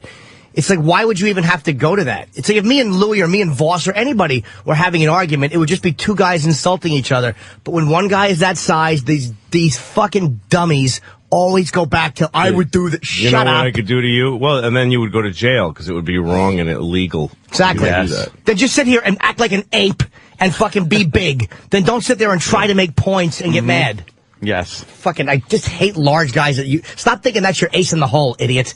Is he a 9/11 conspiracy Of course guy? he is. Boy, is he. Wow. Do you remember once Jim and I were at this cellar and we were leaving and there was a group of people outside of like a little convention hall and they were all wearing T-shirts that say, the government did 9/11. Of course they did. And we realized that they're having a convention for that, like a group meeting. Yeah. But we catch them outside and they're just...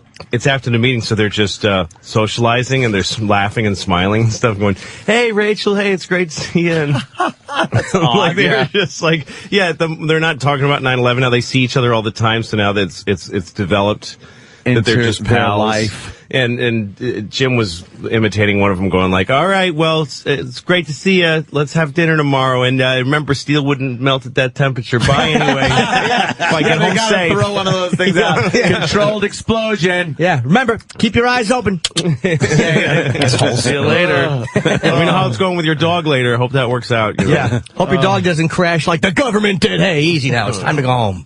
Unbelievable. Leave it, don't bring it home with you. They're the worst. Don't bring it home with you. Leave it there at the convention. Louis, are we promoting Caroline's or what? Is that the I'm deal? there this weekend. Oh, fuck. Sell it out. Even God need damn, you don't need promoting. our- Just stop it now, Louis. Stop being silly. Sunday the first show. No, morning. Sunday the first show is a benefit for my kids' school, so the tickets are a little more. Oh. Wait. But, Kenny, you hear this? Wow, Louis is doing a lot of fucking shows. Louis is doing 9 shows. famous guy amount of shows. Famous guy amount. Yeah. Louis is doing Thursday night, 7:30 and 10. Friday, 7:30 and 10. I think we're adding one Friday. Oh, good. Happy for Holy you. shit. Saturday. Happy for Thank you. Saturday, 7:30, 10, and midnight. And then Sunday, 7 and 9:30. So Louis is doing 10 shows. But he's doing 3 shows Friday and 3 shows Saturday. Yeah, that's what happens when people do. The only other- This guy did need more shows. He'd be up doing Tuesdays. Change the name of the place to Louis C.K. Lines. It's pretty good. The only other person that I ever saw do that was Brian Regan, I believe. Kevin Hart, too. Kevin Hart does it? Makes me Holy sick. shit, Louis. What Why the are you fuck? jealous? That's like a kid who plays softball being jealous of A-Rod. There's no point. I mean, it's just so far out of your league. That is true. As if it's so close. It's right there for you. No, Yeah. it's But let's equate it to us a miles little bit away. more. That's like the Sniffles being jealous of AIDS.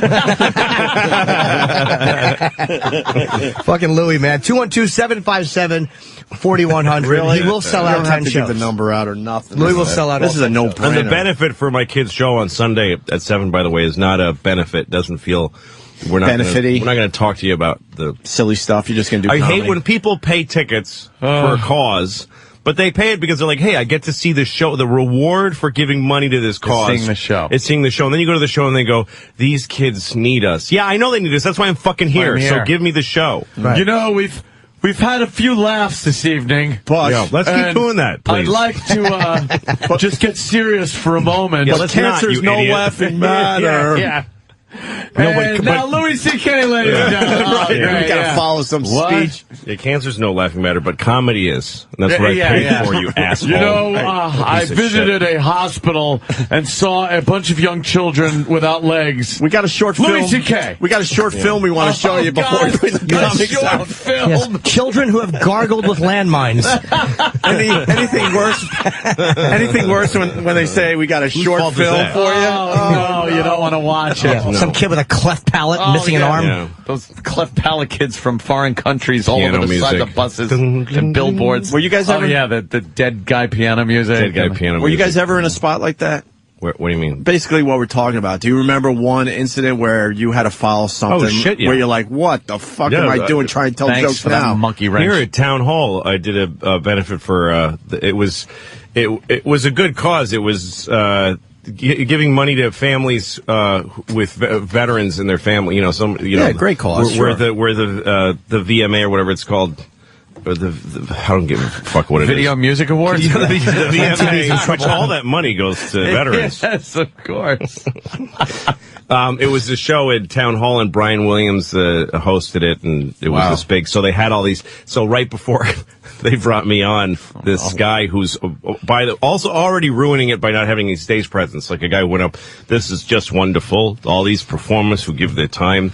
I just want to read a letter," and his voice is shaking, and he takes out a letter, and his hands are shaking, and he reads a letter about a woman who has 5 kids and lost her husband in Iraq, and just a list of it wasn't like a here's how they helped me. It's like here's how bad I was, and at the end, so thanks, Louis C.K. Literally, oh my God. Brought me onto that. Very somber. It would be great, a somber introduction. Yeah. So, ladies and gentlemen, put your hands together. Louis C.K. You know, stylings. And then you go on, and people are literally, I'm looking at people wiping tears away. How did you do? That's good. I did great. I had a good time. Did you mention what happened? No, I mean, that's the thing. Your first thought when you're in the wings, I mean, these things happen a lot. If you do any benefits and you think to yourself, the whole time, the first thought you have is like, do I make fun of this? Do I go on there and go, hey, dead soldier, thanks I gotta follow a dead Marine. Yeah, that's and then you tough. realize just the second you grab the mic, you go, no. No. People can shift gears. People aren't retarded. I think performers have that thing they think. And they did come this there is it. to laugh. Yeah, I mean, exactly. you know. The audience is just as bummed out. They're like, oh, geez. Thanks a lot. lot. A lot of them were soldiers, and they're like, I know 8 guys that died last week. I don't want to fucking hear about it anymore. Yeah. Let me come up and read my letter. Yeah, what about my letter? My wife had a letter. Fucking bitch didn't send it. The only thing you could mention is maybe the idea that somebody would do something really sad before introducing you without getting too, because Otto had to follow some like Fireman's Benefit where they were showing like a montage of dead firemen or whatever it was. Holy shit. And it was like, how do you go on after that? I suck a cock, suck a cock. Yeah, I think he addressed it. Probably didn't go as well as planned. Unbelievable, man. Like his career. Calm down, George. Like when he's got to calm Easy, him down. George. Easy, George. He grabs the front of George. Yeah, I hate dead firemen. Oh, come on now. Easy, George. We're here in front of a lot of firemen, George. And he's fucking grabbing George's shirt like George wants to run away. But Otto said the most basic Aunt Otto things. I love it. George, now, firemen are good. Yeah. And then Otto would say like this basic non-soothing thing. Cocksuckers. Yeah, they love touching big fucking fat hoses. You fucking homo. No, now, George. No, come on. No, they're good people that put out fires. They should put out cock. Just piss the fire out. Piss it out. Piss it out. No, George, don't. It's funny. He's fucking hysterical. Yeah, he is. Hey, we got food in front of us. Louis settling in. Yeah. So why don't we take a quick break? And, I like the way you think. Why don't we catch up with Louis C.K. after the break? Louis having oranges and like cappuccino, which that combination always bothers my stomach. That's gonna more to come. Yeah.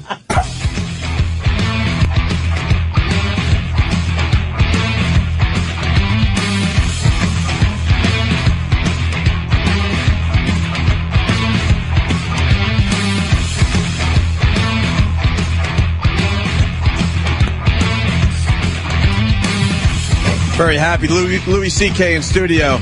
Our pal, our friend.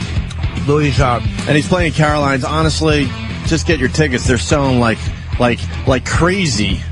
People hate when we say that. Like crazy. What happened? Carry me, Lou. I'm eating. Carry you? Carry me. Guy who gives bad examples. They're selling like Petri dishes. Yeah. Hot potatoes. Petri dishes. Hot cakes. Well, you'd be surprised. Those labs really need them. I mean, they do sell pretty good. That's what I meant.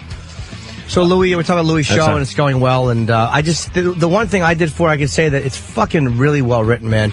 And watching you with a camera, it was amazing to me, like, how you see things differently than other people do. Like, the things you were looking for, the shots, the panning. It was like, I would just shoot everybody's face head on and be horrible. But it was really interesting to watch. Like, no, do this, move the camera this way, and then you could see it on the monitor. It's like, God damn, that looks Jimmy good. came back after he did a little something for your new show, and he was just praising you. Going, Where did you pick that up? Is it just something you... Well, I love it. I love photography and stuff. Yeah. I love making movies is one of my favorite things ever. You introduced everybody on this very program to the flip.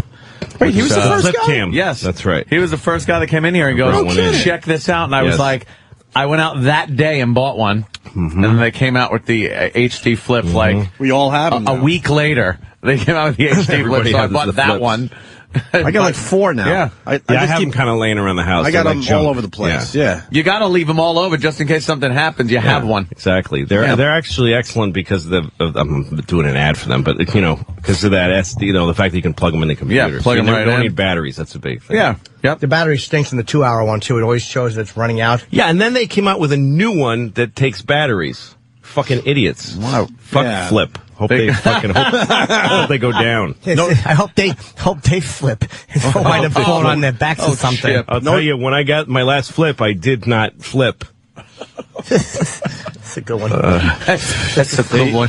They got to pump up this technology and make it where you could send your video immediately right from the flip. Well, that's instead of plugging in. That's got to be the next thing they That's do. this thing. There's still like it's a phone or is it a this or that? But that to me, that's a camera that just has some cellular ability to. But send I off can with the without iPhone, them- I could take video and with the send it. iPhone. With the iPhone. So everything's a commercial now. Yeah. I could just take a video and put it on Twitter. So what the fuck's the But difference? for 20 minutes until the batteries die, right? Don't they stink that way? You always got to be near a plug. The new BlackBerry will continue the commercials. They up their video big time in this. Yes. I'm finding myself using the BlackBerry me too. a little more than I used to, and leaving the HD flip at home. Oh, stop with the BlackBerry. BlackBerry is the best one. Dude, I'm telling you, I had both an iPhone and a BlackBerry. I'm telling you, the video on the brand new BlackBerry, I think, is at least comparable to the iPhone now, if not better. I'm telling you. I think it's better. Fuck iPhone. Yeah, and Louis would know. I dumped my Apple iPhone and stock that little today. fucking square at yesterday. the bottom. Wait, you're done with it? I dumped it. No, I'm waiting. I'm feeling a dip coming. How much was it when you I'm feeling a dip coming. It's called Steve Jobs' death. It was at 125. I got 225. I got in at 220 and punched out at 225. So it's like, all right, That's I'll funny. do that, and then I'll try to get back in again when it takes a dip. I bought Apple at $25 a share once, I remember. Did you really? Yeah. Did you sell? He bought 2 shares. He's still holding on to them. If it goes to $300,000 a share, I'm in. Are you still doing the gold thing? No, I mean, I've got You're out of the gold? the gold coins that I bought back then. I still have them. They're like junk now. They're all scratched up. They're just in a jar with some pencils. They're golden. When we first met Louis, he'd have pocket money, and he'd run down to the gold store after our show to buy some gold because we were close to that. That's back when I was married, and you hoard cash when you're in a bad marriage. You hoard, like I used to get paid in cash, like I'd do a gig, and I'd get partial payment in cash. Oh, wait, I So I bought it. wouldn't have to fucking argue about when I took money out of the bank. I just had wads of cash. just hide it. Hidden in fucking diapers. No, I bought it boxes. 200. Holy, wait, I was going to say, I bought it 200. That's smart. And got out at 224 and change. Can I say I love when comedians or people I know are doing these, like, they're into these hobbies. Like, for Louis, it was coins. Like, Bob Kelly will talk to. It's like, what are you doing? Just buying herbal supplements. Or Patrice. I remember Patrice recently, like, maybe a year ago, we were away shooting something, and he was buying tea. Patrice was on his tea kick. So we're in this Boston mall. And he's buying like a big tea neti pot. And what kind of teas you got? It's like, you're going to drink this for 2 weeks and then be back to fucking Swiss Miss and unhealthy shit. Well, 'cause I love when my comedians- friends try to be healthy. Well, comedians just live in malls, and they just kill time all day. Yeah. And so Patrice just wandered into a tea store. And that was it. That was next to whatever, fat black guy store he was in before. Exactly. It was either fucking Foot Locker or an arcade. They have those now. It's just, malls do suck, man. Half those stores are worthless. Yeah. That's why Really? I can't work clubs. I can't work clubs anymore that are in malls. That's too depressing. Like Columbus, Ohio has a great Funny Bone. It's one of the best clubs in the country. I never did it. So good. Great crowds, always full, well-run club. And but it's right in a mall. It's indoors in a mall. And that just feels bad. Yeah. To be next to the fucking Frogurt place. And, Frogurt. Forever 21. Although, I shop there. Yeah. Sure. Because you misread it. You thought it was Forever 11. Sure. I don't mind the mall ones as much. The mall is a good time killer. I like staying in hotels that are attached to the mall. Yeah. You just kind of, you go down in the fucking elevator, you walk around, have a Starbucks. What's your robe? What's your favorite mall store? I don't know. I like the big, Macy's fucking whatever. It's just something that kills time. Macy's. What are you doing in Macy's, Jimmy? Shirts. I buy maybe a sports coat. They sell Kiss shirts at Macy's? Maybe a gentleman's performing shirt. Maybe I say tonight I would like a sport coat, please. Do you? I hate all of that. Because when I started as a kid, I had this picture that I was going to be in nightclubs. You know, like someplace with a neon sign outside and a pimp outside, and somewhere where maybe Yeah. Sinatra played. Yeah, exactly. Back in, way back. Yeah, black Formica tables, and candle on it. Yeah, waiters in tuxedos and stuff. Mobsters in the front row, and like fucking Goodfellas. Yeah, someone brings a table out and puts a fucking light on there. Well, how about you amend the dream? Player. How about you amend the dream? When I was a kid, I thought I'd walk on the moon, and I wound up sucking my friend's dick. Life doesn't always work out the way we think, Lou. You probably had more fun than the guys in the movie. You bet I did. One small. Is this a new Prius story, or is this the same one, Ant? There's a couple of them. There's a few of them now? Yesterday there was one with the trooper that had to get in front of it, a la Chips. 2 new cases, and saying. Stop. And then there's a woman that was coming out of some guy's driveway. She's some cleaning woman, and she had a runaway Prius that hit a big stone wall. I think. And now there's a new guy that his car fucking ran off. I think Bill Burr was onto something, man. I don't think the government wants us driving Priuses. You like the hybrid thing, and Bill Burr was like, that's an interesting notion. Bill Burr was all like, of a sudden, you know what it is? The hybrids are out of control. The government, the oil companies, they don't want Bill Burr with his conspiracy. It could be the car. It could be the American car companies. Well, yeah, that too. That too. Sabotage. He's a victim of sabotage. Yeah, they're having a problem though because they can't figure this shit out. They said it was the rugs at first hitting the fucking gas pedal. Turned out that wasn't it. And now they're trying to say, look, it's not in the electronics. Because if it's in the electronics, they are truly fucked. Yeah, forever. Because they can't figure it out. No. I think, now I'm not positive about this, the Prius. But I think the Prius braking system is electromagnetic resistance instead of it absorbs some of the, but also it uses the energy from like the brakes. a jet. Yeah, but the problem isn't that they can't hit the brakes. The problem is that it's accelerating. It's accelerating, but it's like a double problem because when it's accelerating, the brakes don't fucking work.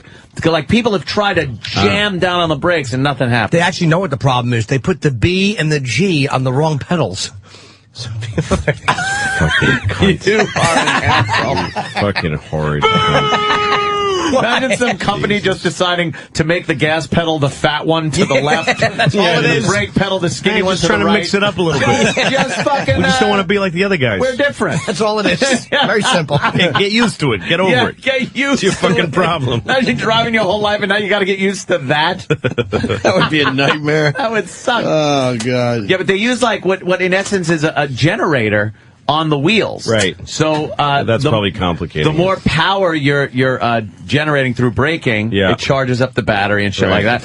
But apparently these things aren't working when the thing decides to fucking take off. Because it's not just a basic caliper brake grabbing. It's a mechanical, it's something that's worked for thousands of years. Yeah. Friction is a good braking system. It's an awfully good one. When you have fucking coiled copper. I had this problem with I had a 64 Ford Falcon once that I used to buy old cars and spend a lot of time under them and stuff. And so I had the 64 Ford Falcon and the motor mounts.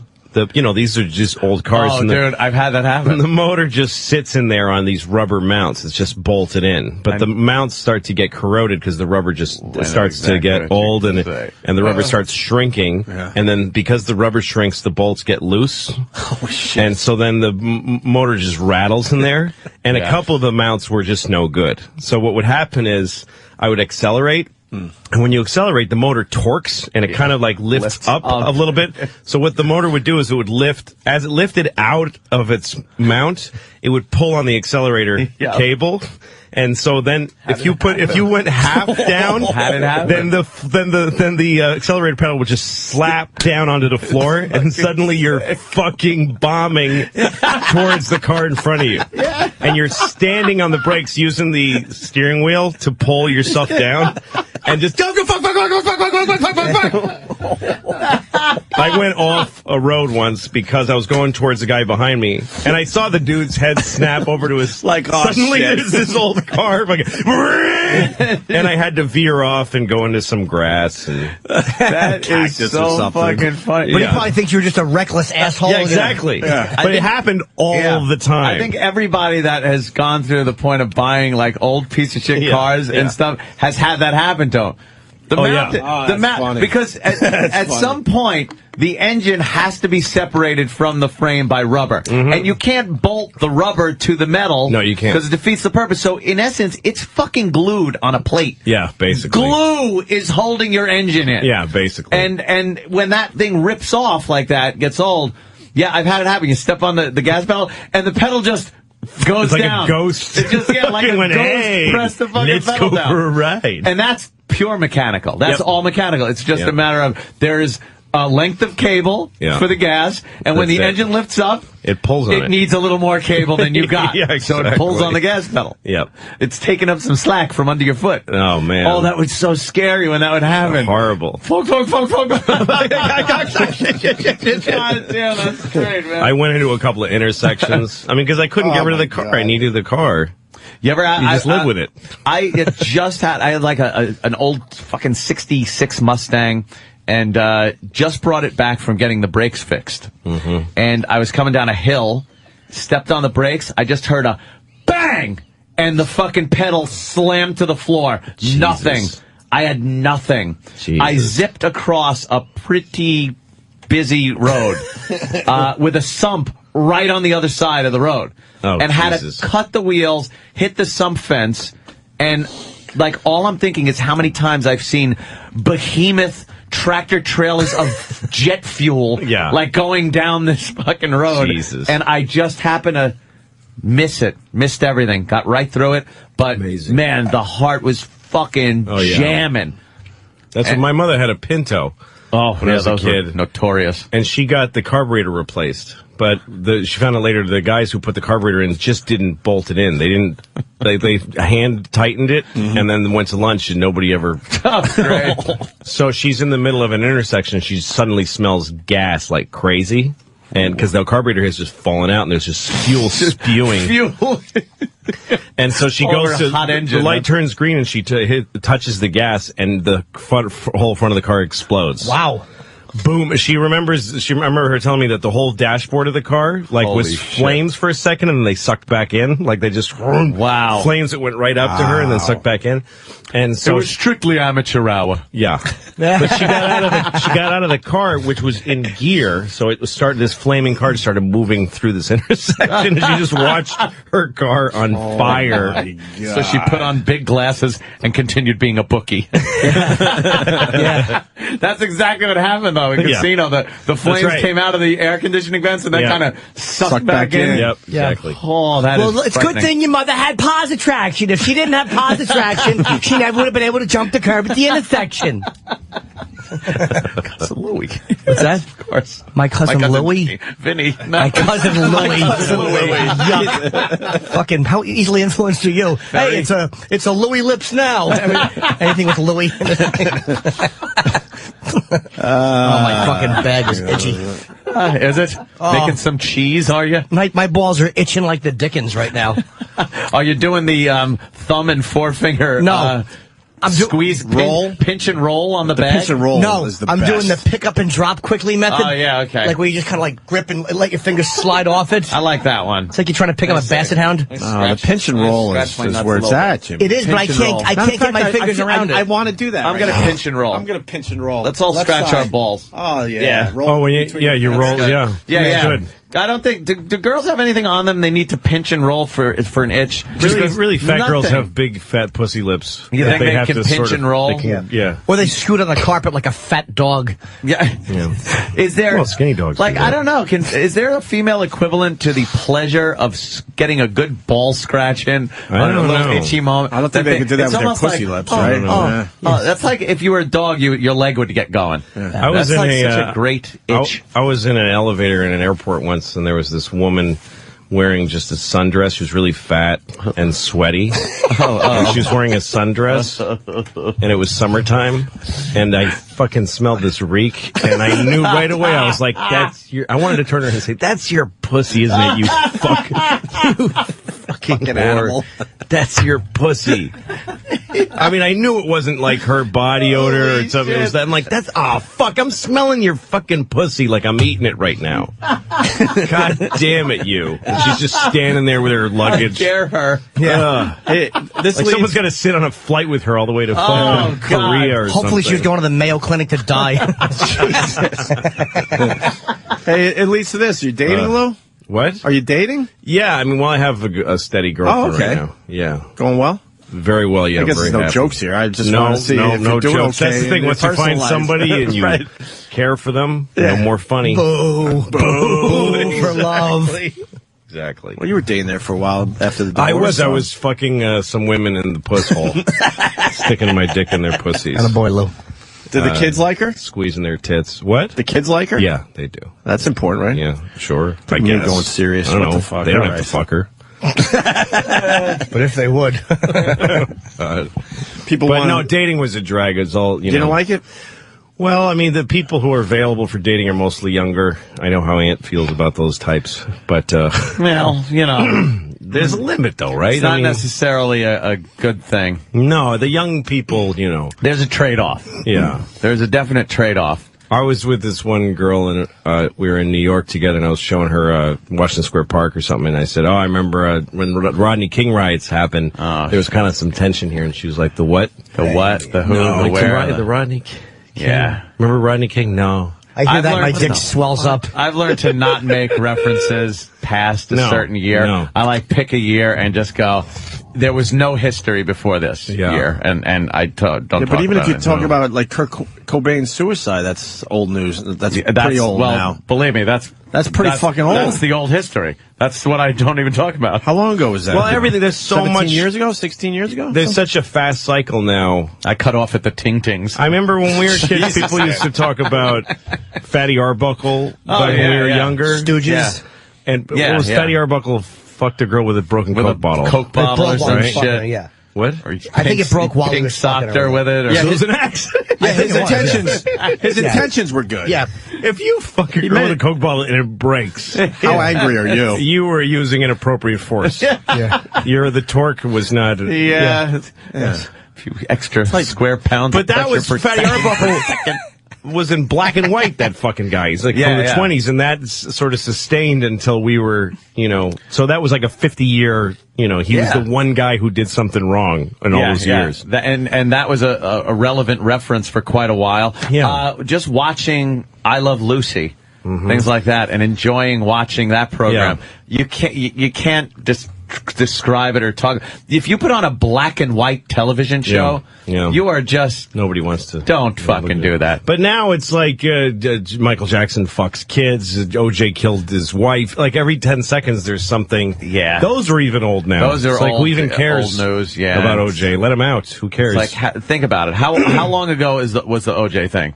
94. 94. Is when his wife So we're looking fell. at 15. Well, we're That's looking when at his wife about fell 15 years.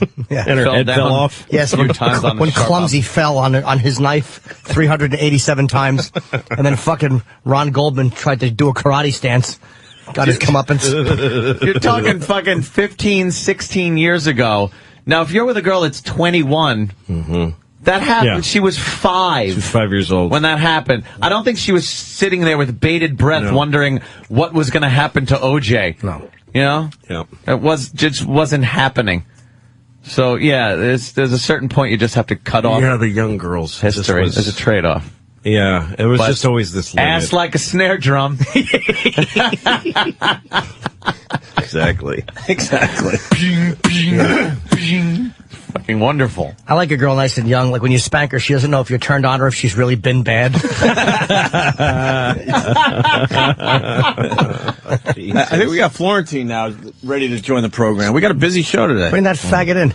Want to take a break and then bring him in? What do you want to do? I'm into breaks. Yeah, we like breaks. I love breaks. But the TV show's going well for Louie, and did we tell the people when it's going to hit? Bless. In June, it's coming on in June. I think June 28th, one of those. This fucking Thursday nights. This fucking show is this show is made for our audience too. It's going to be good. It's based on your life as a stand-up comic, trying to like balance stand-up and having kids and dating kids and all stuff. that. Yeah, and it's very FX is very liberal with the language. I can say They're almost great. anything. Yeah, we could say anything. Dude, there was It's like crazy. one or two things you couldn't say. I was like, really? I could say that. I couldn't believe the language freedom you You had. can't say cunt, fuck, cocksucker.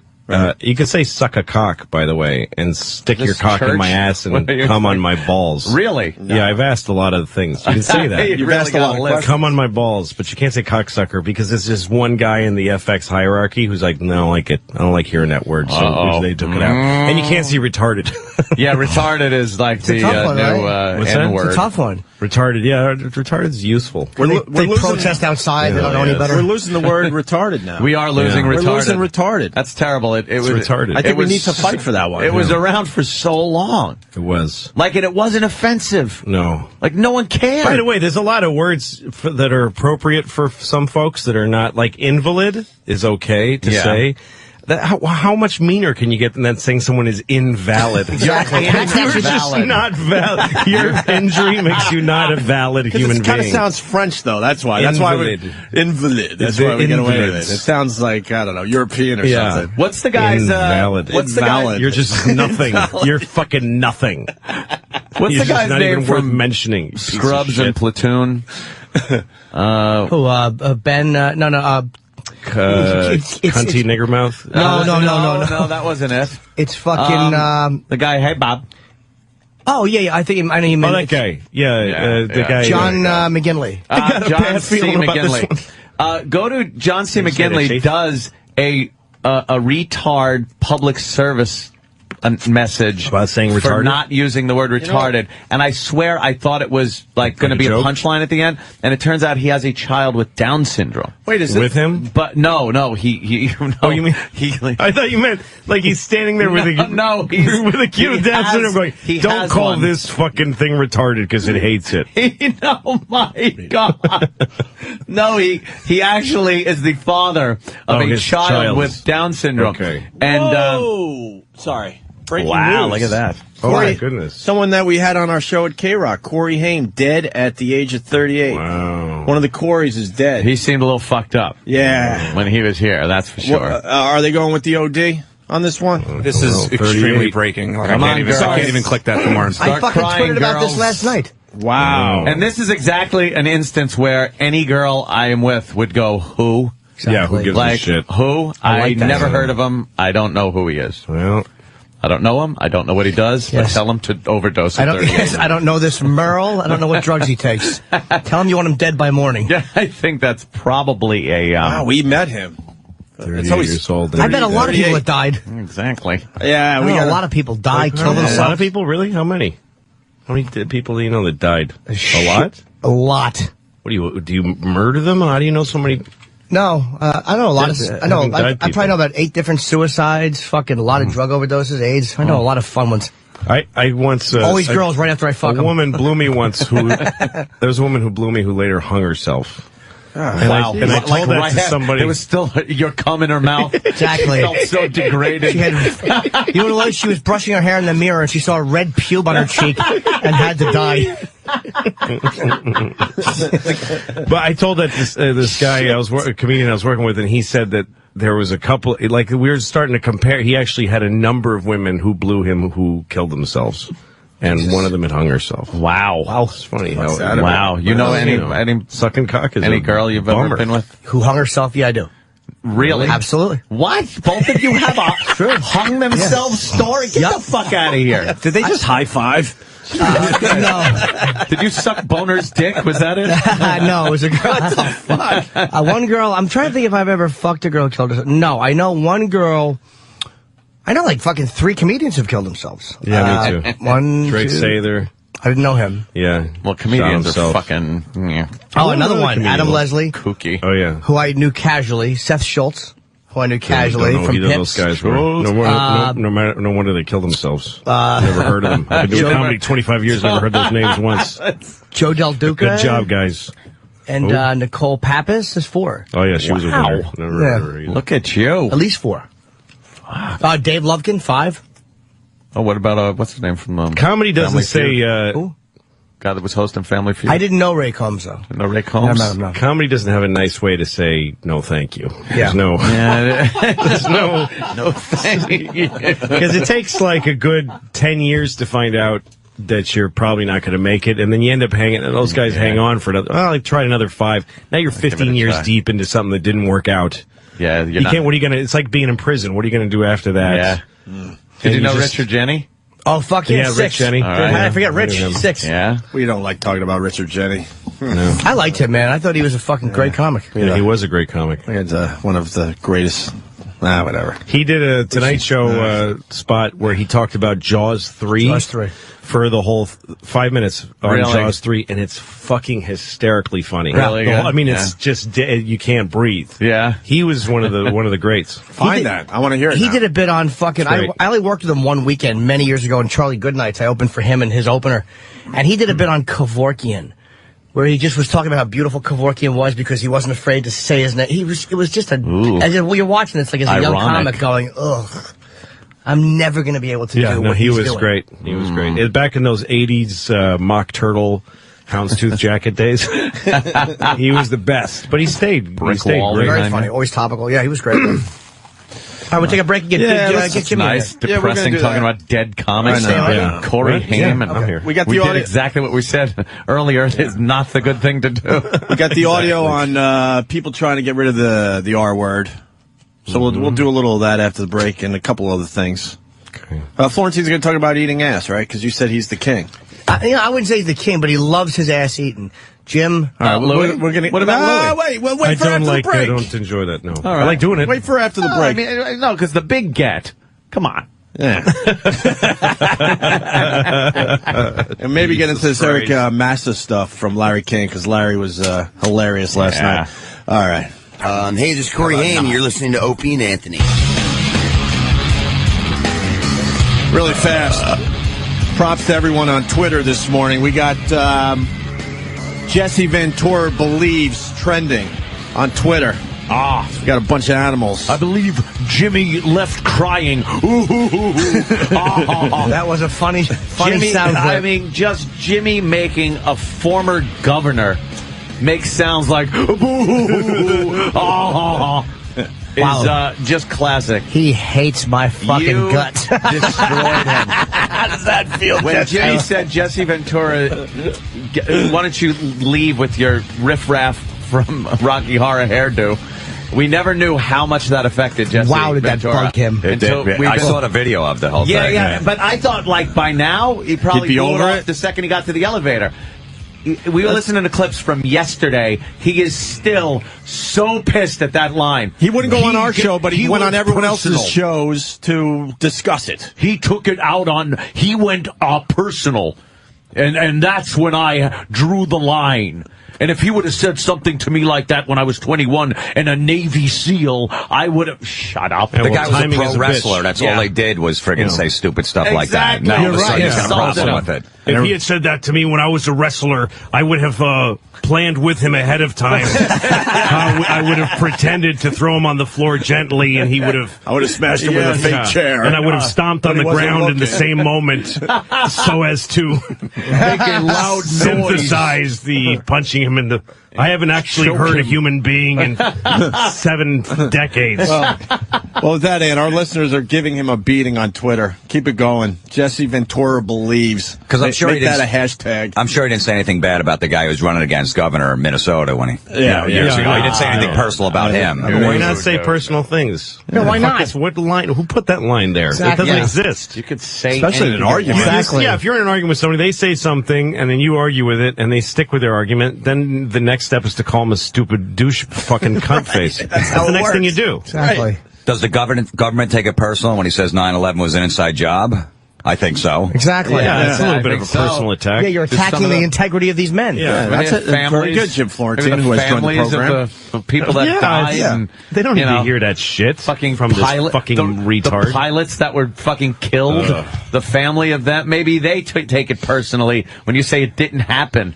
Well, if their government. I just want to know how long it took them to wire the whole World Trade Center, you know? Because it had to take probably a couple. You used to be an electrician, right? At least a few months to put a lot of dynamite in there and stuff. But same thing. Yeah, I know what it's like to look above the hung ceiling and see. You know, you can't just put fucking dynamite. Now I gotta go to the ship and get another match. You need a huge amount of those Yosemite guys. Sam rigged it like fucking. Put his fingers in his ears and he hit behind a rock. Boom! Was trying to light it. Bugs Bunny is poking his head out the trade center, blowing the match out. Does it happen, Jesse? Is that what happened? It was thermite paint. Let's not forget it. Would I have hid Al Qaeda in this stove? Would I throw a lighted match in his stove if Al Qaeda was in here? Dummy. Fucking guy. Corey Haim is dead, 38 years old. He's dead. And they're now saying OD. Well, that would be everyone's first guess, I'm thinking, right? OD? OD. Yeah. If you had OD, you win. From seeing him when he was in here, he really seemed jacked up. He seemed hopped up on the dope. Yeah, there's something going on, it seems. Yeah. Yeah. I think he was doing some uppers. Drugs are really fun. Drugs are really fun. Hey. We'll have to do an autopsy, Sam. Kids are dying like this every day. Every day, Sam. Such a shame. Now I'll go to the school and give a speech on drug abuse. Stupid Quincy. Fucking just. God, why don't they pull that show off the air already? Just sit. You know what's even worse? I got it on Netflix. Quincy? I had to watch. I had to. You fucking rules. Because it's like he's a coroner. Yeah. Who are just morbid people that are in their fucking coroner's office all day making fucking Y incisions on dead people and looking at their guts to see what happened. You know, not in car chases, not exploding fucking shit and chasing down the criminals like Quincy. Sam, get my tuxedo. I have to go to the White House inauguration and save somebody. Him and an Asian guy with an American name. Yes, with a palatably American name.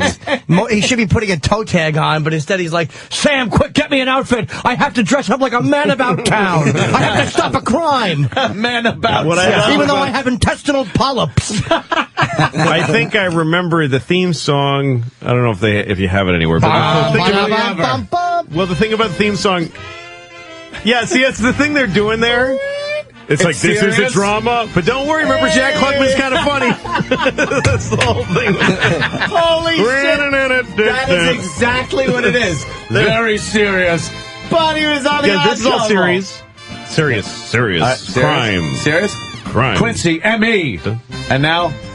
Oscar Don't Madison. worry, he's funny. He's a funny guy. That's why you're watching the show. But this is a drama. I'm trying to do drama. Yeah, but nobody wants a fucking drama from you. You're Oscar. I'm waiting for him to pull out an old sandwich out of his tux. Yeah. They even have him in the opening credits, like eating a Scotch egg or something, don't they? Oh, yeah. Yeah, he's eating. Don't worry, he's messy. He's always involved with adventure and intrigue. Yeah. Most people in my job you never hear of, but my car went off a cliff, Sam. Yeah, no one knows the coroner. Exactly. No. How would you know that? But it's like, hey, Quincy, the detectives are there on like he's trotting through crime scenes, just fucking ruining crime scenes. Detective Monahan, remember we used to play cards when I was Speed? Can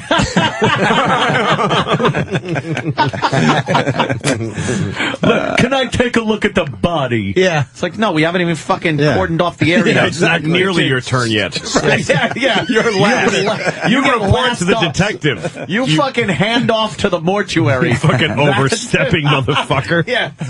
Leave it alone. Crazy. They're still fucking photographing the body. No, dummy. every scene should have been like, I'd like to speak to you about the deceased. Who are you? I'm the medical exam.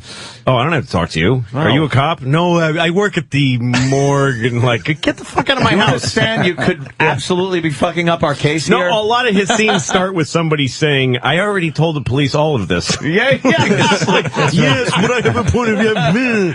I examined the body. Ew, gross. Yes. Get out of my house. I'm not the police. I was the last one to finger your grandmother. She was laying there cold and alone. I opened her asshole and put my fingers in. We couldn't find a rape kit. Yeah, Sam laughed and filmed it. I carried it back in my hand. Sam swab under my fingernail. I pulled her anus out like a champagne cork and examined it for Negro semen. Oh, Jesus, Quincy. Florentine has joined the show. What's up, Jimmy? What's going on, man? What are you promoting today? Because you're not going to get a chance because this show is moving way too fast. That's all right. So get the plug in right just now. some gigs, you know? Yeah. I just joined Twitter. I was holding out, but. Mr. Why Jim you hold out? Florentine. I don't know. I didn't get it, but now I get it. It's Mr. Jim Florentine? Mr. Jim Florentine. Yeah, someone had my name. You would be a good one to follow. I'm going to fucking follow you, my Why don't you friend. ask whoever it was to give your name back? They might have been holding it for you. No, it was some guy just posing. Now they got him off Twitter, so maybe I could take the real name back. Yeah, see if you can get it. They should have Yeah, it. that'd be nice. I was following... Jim's tweets are very funny. I was following Louis C.K. for a while, and then someone had to tell me, Louis hasn't checked his Twitter in a year. Yeah, like, I know. awkward. Why? He'd be a great Twitter. Awkward. I was like kissing your ass and stuff on Twitter. Oh, I never look at Twitter. I know. I got Someone rid had of to finally Facebook. tell me. I got rid of Facebook and I got rid of MySpace. I mean, those are hard to get rid of, too. Like, you have to really fucking work at it. Yeah, you gotta really. Because when you get rid of a Facebook account, they're like, it's still here. And all you have to do is sign back in and it's back again. Yeah. But so we have all your pictures and correspondence with every person. We just have it sitting here. You have to really go through this mishigas to, Really? So in can't just essence, hit delete and you're that's it. still a member, but I'm you not. just don't Now I update. finally eradicated Facebook and MySpace. I don't have either. Why? I hated it. It was making me unhappy. I just hated looking at it and all the fucking people, and I just got tired of it. I got, when I was like met some women through that stuff, and that was a bummer. And then I get hey, and I just hated it. And I also hated that I felt compelled to check it, and I had this data entry job all of a sudden of making sure that everybody knows what I'm up to. It's an old That's what it feels like. job. That's what it feels like. I gotta update my fucking face. I gotta let them all know. I got a show coming up. Let's go through the fucking cycle. And I'd like to be proven on my next tour that it's a disaster because I don't have those fucking things. Oh, right. Yeah. And it just feels goofy, and I hate this thing of like I hate that I hear actors that I used to admire. It's like fucking Edward G. Robinson, if he was still alive, this amazing guy, and it's like just came out of Macy's and saw Jim Norton. See? I was at the Brown Derby, see? Yeah, I saw Bing Crosby. And then a little half clever fucking thing that means nothing. I just got tired. I use Twitter just to announce when I want to Announce shit. Yeah, I'm doing this. Please go. Period. I'm not going to be funny about it. I just complain on it. Now, I have this show, so I have a great outlet to complain, which I do a lot of. But then when I don't have the show, when it's after 10:30 on the dot, I 10:29. That's all I 58 have. seconds. Like, motherfucker. Yeah, you get to throw a few of those Son of a in bitch, there this guy's during an the day. asshole or something. Yeah. But Facebook's like high school shit, though. Like, yeah. I always try to fuck with people like they have the relationship status, so I'll put like married, and people are like, oh, but you got married to who? So like 3 seconds later, I'm like, what kind of fucking life do you have? Just because I put it down there makes me married. And then I put in a relationship with Don Jamieson. They're like, you're gay? Why didn't you? I never knew that. Like, I'm like, do you really think that? I'm like, what the fuck is wrong with people? Do you like to challenge people to pillow fights? So-and-so has invited you to a turkey off. Someone just poked What's you. a turkey off? Exactly. Why are there no negative ones? Why is there not so-and-so would like to kick your mother in the cunt? And you go, do you accept? You ask her. I mean, it's not my cunt. It's my mom. Head of Nussbaum has invited you to a hammer fight. Why is there it's all silly, funny, nice ones. Yeah, exactly. Kind of a fucking... Well, let's start something. something. Let's start some mean ones. Corey Haim has invited you to a sleepover because he's dead. To a dead over. Won't see him no more. Oops. Oh, Corey won't see him no more. He's gone. Well, we got the retard He word. sleeps with the overdosed fishes. And no, We're trying to get. It was all right. Come on, give me a. Nah, it wasn't that bad. He earned it. Yeah. Let him get it. You said overdose. You didn't need to. You could have just said sleeps with the fishes. We knew he died. All right. I'm going to hybrid the two things. Oh, it was clever. They're trying to get rid of the R word, people. So let's get into this a little bit. Yes, the R word. We lost the N word. Retard. We're losing the R word. You think? I think you should combine them and have Al Sharpton. What? I thought that was a good one. No. What does that even mean? It just didn't make any sense. Have Al Sharpton? Have Al Sharpton. What do you mean? The N word and the R word. Oh, because he's a retarded. But you combine the way them. you word Did you it. just half say he's a retarded? I mean, that's what it is. The sheriff is a near. He's saying the sheriff is near. No, here's the problem with He's a nearing. It's scary to use the word nigger because in any context, companies don't back you. Like if special interest groups, if special interest groups, company back. Ku Klux Klan Incorporated. No, but I mean, even in humor, a company would never what can come. Nabisco do for you, Jim? Well, I was hoping. I want to say the word nigger, and I was hoping to get some financing. I wanted to wear a Nabisco hat. Have a Nabisco decal on my car as I say nigger. Yeah, he's dressed like a NASCAR driver. Just sponsored. Just to say the word nigger. Fucking Jim. I can't get sponsorship for this. So crazy. You can understand why they're not going to back you, though, right, Jimmy? No, I don't. I mean, like if we got with humor and stuff like the Imus situation. That's what I'm saying. If we got shit for it's that, funnier if I said Louis' nigger, way, though. And the fucking it really is. Fuck yeah. And they demanded the firing for use of the word. No company would ever go, it's just a comedian being funny on the air. Although, No. remember, Imus didn't even say that. No. He said fucking nappy. That's all it took. Yeah. It's all context of the moment. No, but they don't care about They that. don't even care. I remember like a week before the Imus thing happened, Patrice and I had a conversation on this show that was fucking incendiary. Brutal. We said the word about 8 times. Yeah.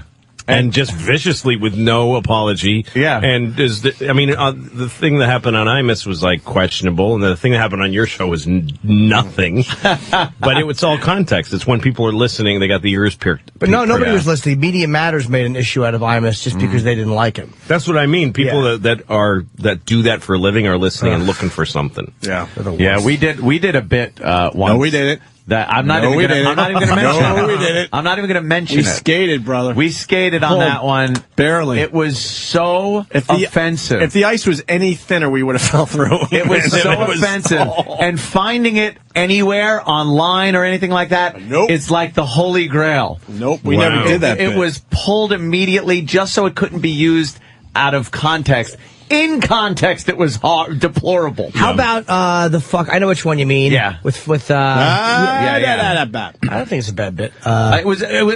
Bad bit. It was fucking hysterical. How did you get that? No one could find it online. How could you pull that off? I think it's out there. Anthony's we pulled it immediately. Right. Yeah, but there's guys out there that have been taping every single show of ours for 10 years. How about the homeless Charlie bit? Did we get an okay on that? They're still working on that upstairs. What's there to work on? They're lawyers. Exactly. What's there to work They're on? lawyers. It was a What else are they homeless gonna guy do? came in and was just spouting hysterical homeless crazy banter about public officials, their wives, and how he'd like to have sex with them. Right. The Queen of England, things like that. But God, that was such it was a crazy fucking homeless horseshit guy. guy. Yes, I that know. made me so mad because also, first of all, just taking it out of everything. You guys, the bit was, I'll tell you what the bit was. Yeah.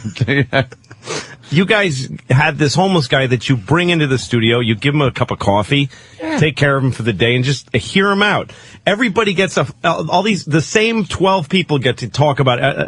There's Glenn Beck and Howard and fucking Rush. O'Reilly. And O'Reilly, and then on the other side, Keith Olbermann. There's like 12 people that are the only ones anyone has to fucking listen to. And then occasionally some asshole actor fucking pipes in about their ideas. But you guys took a person who's as out of the loop as anyone could possibly no voice. be. No fucking voice. And you just heard him out.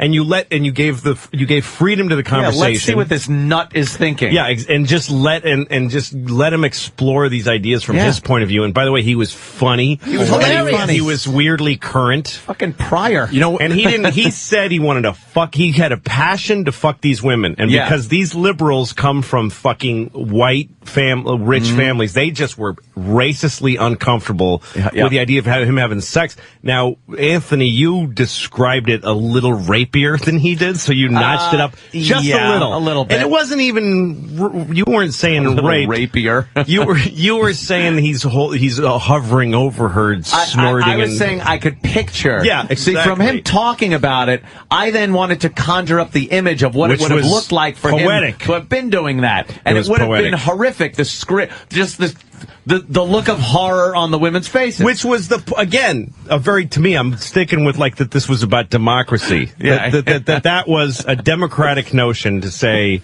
And you're not even wrong. What is he pissing? Jim is pissing in my oatmeal. Jim is literally pissing into my oatmeal. I was half done. He just pissed into it. I thought he was just going to stick his dick in it. That's what I thought too. I'm like, all right, it's pretty funny. All right, I'll still eat it. He's going to hover it around it. Yeah, if his dick was near it, I would still eat it. Right, but no, actually. You just pissed into my oatmeal. Look, Jimmy just pulled his dick out and pissed into my oatmeal. By the way, how do you have that kind of control that you can just turn it on piss an ounce? It's like your piss is a syringe with the fucking those little black gradiated lines on it. Louis making how many cc's was that? What the fuck? Holy shit! Louis making some good points here. Oh my god! That's what he thinks of what you have to say. No, it just had to be done. The oatmeal was mocking me, daring me to urinate on it. Like a fucking cat. You just have to piss. That's mine now. A couple things on the homeless Charlie thing. We never saw the guy again. Yeah. So I don't know if the government took him out. Oh no. And XM wanted us fired for that bit, but we had a No, Hugh Panera did. Well, he was XM. He was the main thing. guy at XM, and we were able to, avoid a firing. Guilty thank God, white but we didn't avoid a 30-day suspension. Why can't a homeless guy fantasize about fucking some high status fucking loser cunts? Who gives a shit when he says about the president's wife? That's the kind of society we're supposed to live in. Right. And people, I read some of the State and the Queen of England. Some fucking cunt whore on Huffington Post, of course, wrote this thing where she said here was a black man fantasizing about raping 3 powerful white women. Mm-hmm. One of them was black, by the way. Condoleezza Rice, was black. And he didn't talk about raping the queen. No. He didn't even mention having sex with the queen. He did a funny joke about it where he said, "You lost, bitch," because she lost the revolution. "You lost, bitch. Go home." It was a great. Nobody ever makes a joke like that about the Queen of England. We won that war. You fucking go home, you horse face. It was hilarious. What happened was this was when the merger was being talked about at XM Sirius. It was merger. The merger. Sam, I think this was a merger. This is a merger. This is no accident. It was a merger. It was a murder. People in regular radio didn't want the merger to happen. So what happened was when somebody probably from the NAB, I'm guessing, fed this to Drudge or Breitbart, and they put it up. This was about people, and then a blogger said, "Will this hurt the merger?" And the fucking dummies at XM listened. Some blogger might hurt. Oh, I'm sorry. It wasn't Hugh Panera. It was Nate Davis who wanted us fired. Who was the black head of. But I think I heard Hugh. I talked to. Trust me, I had to hear it from Hugh. But the fact that XM he didn't was just right go, there with Nate. He was ready to fucking pull the fucking. It's a tasteless joke done by a homeless guy. Yeah. Eric Logan saved our jobs. That was a fucking absolute disgrace. Yeah. Is it that you guys got suspended for that? 30 days from satellite, and we could still do broadcast radio you could still during broadcast, that time, right? But not that, which was just so weird. Fucking race in this country. How do you get suspended from satellite radio? We were the first. We were the first. Isn't that unbelievable? For content. We were the first people suspended from satellite radio for content. And to this day, we're trying to replay the bit on our show. We can't get it done because the lawyers are still discussing it. There's upstairs. nothing to Just discuss. give us the fucking bit. It What already is there aired. to discuss? It's already out there. What is that Bush bitch? He was a funny dude, He man. was fucking He was funny. funny. I would love to have him back on the show. His raw point of view, like Yes. who fucking says that these, Glenn Beck says something that offends me every 10 seconds. Why don't I get to take him off the fucking air? Yeah, That's right. He talks about shooting people in the head. He's calls people Nazis and communists. He has a really extreme point of view. Yes. But I don't give a shit. I just don't listen to them, and I go ahead and be offended. I don't know why people think that they can have to get them. I didn't like hearing that. Well, that's a shame. I hope you feel better now. And to have a glass of water. And that's your fucking problem. That was offensive to me. Too bad. Like, when you find yourself having to defend something like, well, I didn't mean it offensively. No, I meant it offensively because that makes me laugh to offend you. Yep. So you get offended, and that's your problem. Yeah, it's a tough world. It's cold outside in the winter, too. Why do you think you can control shit? Yeah, it's because people are told by advertising that they have a right to the world exactly the way they want it. So when something happens that pisses them off, they're like, I'm gonna do something about that. I have a say. I can make a difference. Well, in what? I think TV and radio should be a fucking crazy wasteland. I really do. I think it should be like, you gotta, if you want to watch fucking Mad About You or whatever it is now, that's how old I am. Mad About You. Don't bring that up in front of the young David girls. Spades, David's, whatever that is. You want to watch My Mother the Car? My favorite Martian. Uncle Luke. Whatever, those shows, I don't fucking even know one now. Texaco Theater. Bored to Death or Death. My Three Till Sons. Death? Yeah. Till Death. That's on, right? All right. Okay, if you want 2.5 Men. 2.5 Men. Okay, let's say you want to watch that. Right before it is like fucking dick and ass porn. And right after you really got to time when you change the channel. You got to really Men's gonna have a good lead-in. really good lead-in. And then after it is like fucking people being beheaded. Just beheadings with funny noises over it. That's the smorgasbord. Yeah, with somebody just screaming retarded over and over again, which, by the way, would also be a good lead-in for any show. And if you're a parent, you just got to go, I got to be really, I can't leave my, I can't just leave my kid in front of the TV and put the remote in his hand. I have to actually, I have to spend the entire day not working because I'm constantly changing the channels. Exactly. Oh my God. Why do people get protected that way? I don't get it. People don't have an inherent right to have shit fucking coiffed and perfected. People think they have a right to not be offended. Yeah. Which is, it's You not don't. a right. You don't. I have the right to offend. That's Of my course you do. right, is to fucking be offensive, to say things that you find offensive. You don't have a right to not be offended. No. Sorry, it's just the way it works. No. There are consequences to what people say, but I have a right to fucking And say also, it. offending people is a necessary and healthy act. Offending people is advancing the human brain to another place. Every time you say something that's offensive to another person, you just developed their fucking brain and you caused a conversation. All those things are positive. And I don't mind people like going on their shit cable channel and saying, I hate this, putting your picture there and going, this guy shouldn't have said. That's great. That's all healthy. But don't fucking, trying to get people fired, take them off the air. The sponsors, or having any fucking government thing that controls what people say. I just don't like when you get a group together and they protest and threaten a boycott of companies that sponsor this, that, because that to me is mob tactics. That's like trying to influence your income or the company's income to get you fired, which in essence is censoring you. Yep. You're indirectly censoring what I say. Yeah. Absolutely. Once removed, I'm being censored. And they're hiding on the technicality that, well, technically, a company, you're not being put in jail, so it doesn't affect your freedom of speech because a company has a right to say what they want to pay you for. Yeah. But you are affecting somebody's, if they're paid to say what they want, you are affecting their ability to speak freely because you're threatening their livelihood. For me, I go back to before they started doing that, because when they do that, fine, that's even their freedom of speech. If they want to be a nuisance, if they want to make life hard for somebody, that's their freedom to do that. But they shouldn't have thought that their being offended was important to begin with. You're right. It shouldn't have, that really offended me. Now I'm going to do something else. You don't get to go, it's just such a stupid impetus.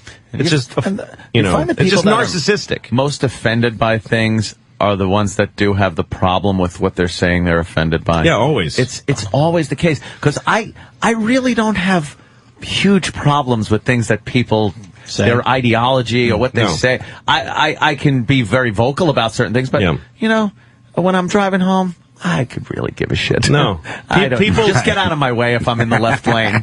People who get fiery offended by anything are they are a closet that thing. Right. They Always. have such an issue trying to keep from doing that or saying it like the or state whatever. senator in California, exactly, who hates. He's just anti-gay. He's gay. It's the same. Wants a dick so bad. No, like when those. Remember, Calvin Klein had those ads for a while that looked like somebody trapped a teenage runaway in a paneled basement. Yeah, and said open your legs and took a picture and put it up there. They were these were very young, skinny kids. Yeah. Wearing underwear and jean shorts and stuff. And some priest went after it like crazy, like, you can't have that up there. And there's no way he's not it doesn't have a huge boner in his pants. He fucking couldn't look at it. If he had no attraction to those kids, he would have just walked by. Oh, look at those children. Wouldn't even think twice about it. No, but he's like, I have jacked off to this 50 times. I raped a little girl after I saw that, so please take it down. Take it down. I can't control myself. That's a little girl. Look at you being PC. Really? Well, it leads to the retard discussion that we have in front of us here. Let's take a more listen to Jesse this clip. Ventura. It's become known as the R word, retard or retarded. It can be discriminatory and cruel. Today, young people across the country joined a campaign to stop the disparaging use of the word. Spread the word to end the word. That's what they want. It's a movement aimed at mutual respect and human dignity. And people who know the hurt of the R word led the charge to get rid of it. The R word. We're talking about human beings here. Sophomore English class at Conifer High School. The assignment, write a personal narrative on a topic important to you. Reggie wrote his paper on the R word. Haircuts that Reggie look like Mo Dickoff has Howard. autism. The R word is retard or retarded. I feel it just demeans people with learning disabilities. Can you pause this for a second? Did fucking Dumbello write his dissertation in crayon? Dumbello. The R word is unpleasant because you're Italian. Fair enough. Dumbello. First of all, I doubt that he was offended by the word. Of course. I think somebody may have told him that this was going on, that he would be a part of it, and to stop chasing the pinwheel and look like this is important to you. He doesn't understand what he's saying. He said, I don't like the R word, sushi. Just demeans people with learning disabilities. So today, Reggie joined a movement to spread the word to end the word. Have people ever called you retarded, retard? No. Really? But I do hear people calling other people that word. It's you. And I never feel good when they say that. You could have just stopped right there. And Yes, never feel because good they're with shit in hurting your that pants person's. They're hurting that person's feelings, so it made you sad.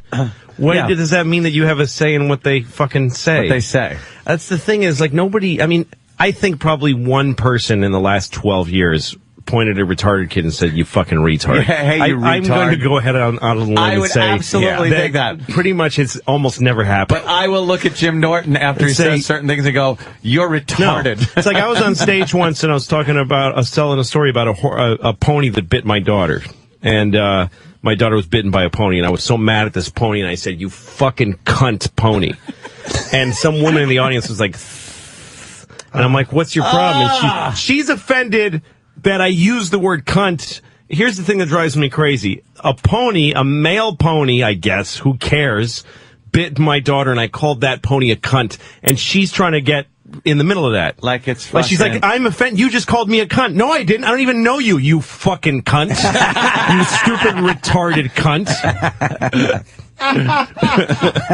Now that you're in my sights, you're a cunt. But this has got nothing to do with you. You don't own that word.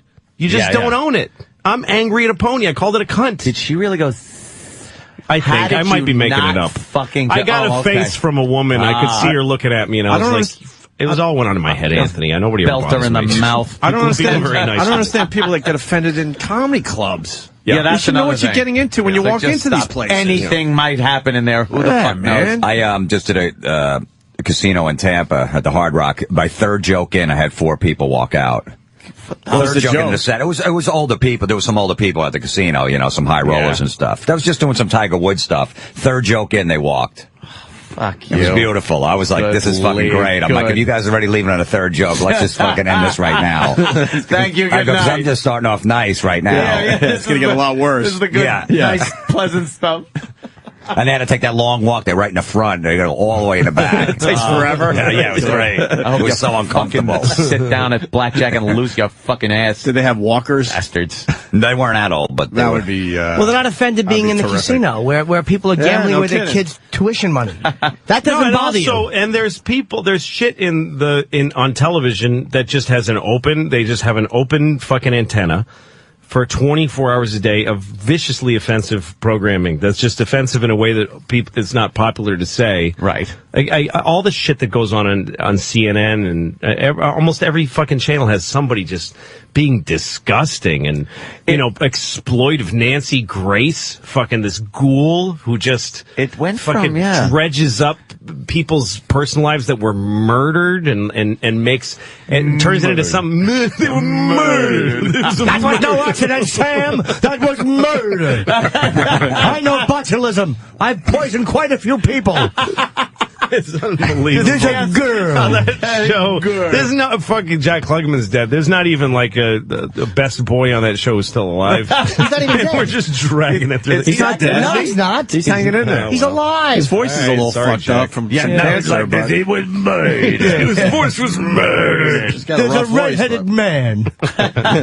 He has tinkle in his oatmeal, Sam, and he's going to eat it. I can't believe we moved on from the oatmeal thing so fast. Yeah, that was that was nothing. Jesus Christ, that was nothing. I think it's something that happens, and then you a couple hours later, like, did he really fucking do that? Did he do that? Yeah. Did he took his stick out and pissed in my oatmeal. Amazing. Here's part 2 of the R-word thing. Reggie's classmates urged others to stop using the R-word in a derogatory manner, and they offered a chance to take the R-word pledge. It may not affect me specifically, but it affects my friends like Reggie, and I feel that if I can stop it, I should. Today marks the second annual Day of Awareness, an ongoing effort by Special Olympics and Best Buddies International. College campuses, including Regis University, joined the campaign. For Reggie, it's progress. I just hope that less people use the R-word. Makes for a better life for you and other people with disabilities, doesn't it? It sure does. Yeah. The national goal today was to get 100,000 people to pledge their support and to get people to remember that R is for respect. How ironic is it that the guy sounds like... Is that the only word that begins with R? How about sure? Retard? How about rump? How about what his mother drank? Rum. And the type of abortion she should have had, retroactive. How ironic is it that the guy sounds like Stephen Hawking? Yeah, he does. And people use retarded. Hey, he's nervous because he's talking on TV, which he shouldn't be. Poor little guy. He's being forced into this thing. You know who makes me sick too is Sarah Palin when she talks about the joys and the challenges of having a Down syndrome child. Her baby is under 1 year old. It doesn't matter yet that it's retarded. That's true. It hasn't started to become an issue yet. At that age, what matters is when the kid acts the way it does now when it's 15 years old. Then it becomes a joy and a challenge. But when she was standing on that stage at the fucking convention holding a baby that just came out of her fucking disgusting cunt. Her fucking retard making cunt. And she held it up. I hate her more than anybody. And she held it up and said, "This is really hard raising this. Really, it's a baby to stick your tit in its mouth." You really don't like her, huh? No. Hello? No. Lou's not a fan of Sarah Palin. It's not going to start failing IQ tests yet. That's Louis C.K. It's just a fucking baby. We don't know Louis C.K. He just came in to promote a gig. This audio might get pulled like a homeless audio. Yeah, no kidding. Hey, Louis right, though, as far as baby is a baby, you don't notice an intelligence. It's not a thing yet. It's as a baby, you don't notice. It's like, this 6-month-old is acting like this 3-month-old is acting like a 2-month-old. It's got developmental problems. By now, it should have been going, not just, this is a real joy and a challenge. But I'm sticking by her. That's how brave I am. Boy, I'm a committed mother because I'm feeding a fucking baby that looks like every baby on the planet. She has no idea. She has no idea what it's like yet. Yeah, she's like in the honeymoon phase right now. Yes, the honeymoon phase of baby. Yes. But no, when that kid turns fucking 12 and it's still not tying his shoes, she's going to be able to, enough with this. Yeah, this is a challenge. This is now a challenge and not a joy, frankly. Wow. Wow. I cannot stand the use of the first letter of a word now that everybody wants to just throw in there. Now it's the R word. Well, that becomes the word, The though, C now. word was... That's the who word. knew? Like, the C word was the first one, really. It was like you couldn't say... I remember my fucking ex-wife, who, by the way, I would use that word all the time with, would go ballistic. If we were having an argument, which was a lot during my fantastic marriage, all I would have to do if she was like walking up the stairs is go, "You fucking cunt." What? Like she would hear, she fucking bionic hearing at that point. She'd hear the word, and no matter what we were discussing, no matter what the argument was about, it stopped instantly, and it was just about me calling her a cunt. Yep. And you know how I hate that word. Don't ever use that word. That's why I used it. I'm mad at you. Yeah, exactly. What am I going to call you, dear? What am I going to do? You made me mad. We didn't drop fucking firecrackers on Hiroshima. Goddamn you get your best sweetheart. weapon, your biggest weapon, and you fucking drop the bomb. It's like a daisy cutter. So, that's it. Exactly. That's why they call it the C bomb. It's a fucking bomb. It's meant to end things. But, the C word. The C word. Call it the C word. The N word, the R word, the F word, which is now faggot. It's not fuck. Right. Yeah. What is the F word? Faggot? Faggot, C word. Is that it? It's nigger, cunt, faggot, and retard. Those are the words right now that we're saying that you can't say. So right basically, now, whenever I need my girlfriend, I have to yell, "Hey, you." Hey, miss. Well, the midget word will be there soon, and then Oriental is another one that's going to be... I think I actually heard the M word. I think I heard the M word for midget already. Yeah, good luck with They that don't want to fucking... We'll get with a lowercase m. Oh, my God! Wow. You think we'll lose faggot? Oh, yeah, definitely. Without a doubt. Growing up, we all used it, and we weren't thinking gay. Well, we're just saying, look, stop being a faggot. If we want to say gay, we'd also say that's gay, never meaning homosexual. Yeah. It's like, dude, you really didn't use it. Right. That's It's gay. all this Your stuff bike happens. is gay. Your bicycle's so gay. This like, stuff really, happens in cycles. Yeah. And it just depends on what time of history or who gets mad or what gets interesting to the media. I saw this documentary it was a whole documentary about Huck Finn and, Nigger Jim, the character in the book. Yeah. That every few years... they try to ban, throws Huck Finn out of a library. Oh, yeah. Or they try to put out an edition that doesn't have Nigger Jim in it. Right. And, it was really interesting. It showed how far back, it goes right back to when the book was first written, and in every country eventually starts taking out the Nigger Jim.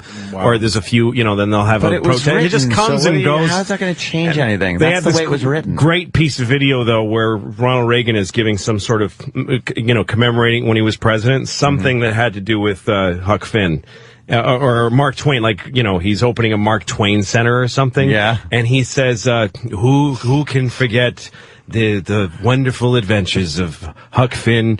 And he looks off camera for a second, he goes, and his friend, Jim. Yeah. And you could tell that he was, because he's an old guy who's about to say that they were like, don't, Mr. President, you mustn't say Nigger Jim. No. You just got to say Jim. And he looked off at an aide like his friend, Jim. That's right. That's how close he was. That's how close we were to having video forever running. And his friend Nigger Jim. But Reagan was so old, he really fucked up. He goes, and his friend, Jim the nigger. Jim, who was a nigger. Yes, and who consorted with them and laid down with them. Oh, my God. And his friend Jim, who I think was a nigger. Look, I made a career to make fun of retards, so I'm on. Yeah, you did. Absolutely. Right. So how do you feel about Firehouses in Pennsylvania to headline an improv by making fun of retards? So I'm all for that word. So you're getting a little nervous over there. Not at all. We can't lose the R word. No. You already banked that money. Absolutely. Yeah, okay. I already paid off a couple of mortgages. All right, fuck. Let's just fucked, man. Let's break here. Louis C.K. is going to be at Caroline's, 212-757-4100. Not many shows left, so If you want to see Louie, get on the phone immediately. Can I get another oatmeal from somebody? It's right there. Yeah, we got you one. I had Kenny get you one immediately. It's on the right side. Kenny shit in that one. It's far away from Jimmy's penis. Yeah. And is anything really far away from Jimmy's penis? And Florentine, what are we promoting? What are we got? This Friday at Mexicali Live in Teaneck, New Jersey with Don Jameson. And then Saturday at the Mohegan Sun in Connecticut. Very cool. Brett Michaels is going to be on the show in about, I don't know, hopefully a half hour or so. So good. We got lots to do today, man. Wow. It's like literally she's attacked. This is amazing. We got to get some of this on the radio, guys. We got Louis C.K. in studio playing Caroline's. 212-757-4100. Not many shows left. They're selling out. We got Jim Florentine, who's promoting. I already forgot what you're promoting, Jim. Mr. Jim Florentine on Twitter. That would be good, because if you start following him on Twitter, then you'll know where he's appearing. Yeah, and I'm doing this Friday, Mexicali Live in Teaneck, New Jersey with Don Jameson, and Saturday, Mohegan Sun, Connecticut, and every Wednesday, March, Uncle Vinny's in Point Pleasant, New Jersey. Jesus. And then we're doing Kenny's benefit thing, me and Jim Norton. That fake benefit? Too. And March 24th, Stress Factory, New Jersey. It's a great comedy show, but it's a fake benefit. All the money goes to his son's high school. Why is it fake? I don't, because I think Kenny's trying to raise money so they could get their limos or something. He lives in a good school district. They need limos for the proms. Yeah, all right. You didn't make fun of Louis when he's doing a benefit for his school. It's a worthy cause. Where they have no books. Fucking limos. What is it for? Where does this money go, Kenny? Project graduation to pay for their prom. It does. So we're paying for their limos. All right. Condoms involved. You know how little fucking my kid goes to a public school in New York? One time I was walking her home from school, and she said, "Oh, we found a poop in the classroom today." And I was like, "What?" And she says, "There was a poop. We found a poop." Foreign exchange student? And I said, "What do you mean you found a poop? Like somebody was digging through, like a rat poop or something?" She goes, "No, like a person, like a Jesus big poop." Like, how did you where did you find it? She's in the middle of the floor. Like an adult poop? She said that we went to lunch, and then we came back from lunch, and there was a poop in the floor. And I said, "That's crazy." And she said, it happened a few times last year, too. It happens. That's a and then janitor. You lean down and go, "Hey, I don't give a shit. So I found piss in my oatmeal." Must have been a retard in the class. I said to her, she asked me, how did the poop get, how do you think it got there? And I'm like, somebody went in your classroom while you were at lunch and pooped in the Probably front. an angry janitor or something. And she goes, "No, that's crazy. Nobody would do that." Well, then how did it get there? And I there? said, "So how else would," she goes, "I don't know. You tell me, how did it get there?" And I'm like, "Somebody sneaked in there and pooped. There's no other explanation." She goes, No, Daddy, nobody would ever do that." Wow, she was not fucking buying that. She can't fathom that, and yet what other explanation? It was an accident that somebody, thought that that's where poop goes, or, maybe someone they made UPS delivered the wrong maybe thing. the poop was made somewhere else and dragged to that location. Yeah, with a fish bowl net. The poop was made somewhere else. That's right, Sam. That poop was not organic to that floor. There was little flecks of botulism. It was drowned and brought here. It came out of a can of potted meat. I want to get back to Kenny's benefit. I don't want to confuse people. I want people to go to the Stress Factory because it's a great comedy show, but I don't want to acknowledge that it's an actual benefit for down and out students who need a limo to get to their prom. Yeah, it's a fundraiser. It's a great comedy between show. a fundraiser. I don't want any of this money to go to condoms. I want them to all wear no bags that night. That's right. That's fair enough. They don't do sex. They're too young. Yeah, really? You don't think your son's having sex right now? He doesn't want to think about it. He just doesn't want to think about it. Kenny doesn't? How old is your son's 17, right? Believe me, I'm very happy he brings girls home. Yeah, you got the makeout room down. You got the makeout den downstairs, right? I refinished the basement specially for my boys and dedicated it as the makeout room. Yeah, It's got the nice old couch and. Is anything else allowed to go on down there besides making out? No, they can do whatever they want. I got the whole setup. I got the bathroom down there for the after piss. Yeah, believe me. I leave the door open a crack. And I can also hear through the air vents. Nice. You have some plastic... It's like the people under the stairs. Really? You have some, garbage bags and, bleach for when shit goes wrong? Yeah. And some lye. Because Kenny knows how to clean up a crime scene. Yeah. Oh, shit. Yeah. Okay. I always spray aluminol. You just go upstairs and take a shower. I got this. New rugs to lay down. Where's her wallet? Let's get started. Let's get started. Okay. I've been waiting for this day. Get the bowling bag. We have to chop her up. Just no emotion. She has to be dismembered. So it's March 24th at the Stress Factory. It's a great lineup. Me, Florentine, Don Jameson, Otto, and George, and hopefully more people. Yeah, Louie, you're more than welcome Does to it say perform. that on the bill? Hopefully more people. Well, the other comedians, we have to see availability. You guys passed over the fact. I won't work at the Stress Factory. You guys passed over the fact that he listens through the vent. You're listening to your kid have sex right through the vent. I'm just I'm sure making they sure listen to to be me. responsible. They listen to you doing what? My microwave fucking. I'm in and out. Off. So wait. So do you hear him having sex though through the vent? What have you heard? Have you through heard the him vent? before? Yes. Yeah, on occasion, they'll put on a good show. Can your son for me. last? Can he last long? Longer than me. Jesus. House of horror. It really is just a nightmare. Does your wife get mad as you have your ear to the vent? No, she gets mad that they last longer than me. I remember bringing a girl home in high school, and she spent the night. Really? And the next morning, I came out. It was a Saturday or something. I came out. My mother's You had the cool there, pants. and I'm acting weird. And my mom goes, "Do you have a girl in there?" Wow. And I go, "Yeah." And she goes, "Did she spend the night here?" And I go, "Yeah." And she goes, "All right, give her some breakfast." You know? Oh, that's nice. That's a cool parent. Is she gonna fucking throw water on her? And unclean whore. We couldn't get away with that shit. 3 in my weeks house. ago, I Hell stayed no. at my mom's house. I went to some party with my girlfriend, and we're going to stay there because we got drunk. And my mom's like, "You guys can't sleep in the same bed." I'm like, "Are you serious?" She's like, "Yeah, seriously. She's going to have to sleep in another room." That didn't Wow. happen. 3 weeks ago? Yeah, 3 weeks ago. Maybe she I'm like, wanted- "Come on, Mom." 3 She said, weeks "Look, this ago, is she my wanted you house. to I don't sleep want in that her going bed." on in here." Wow.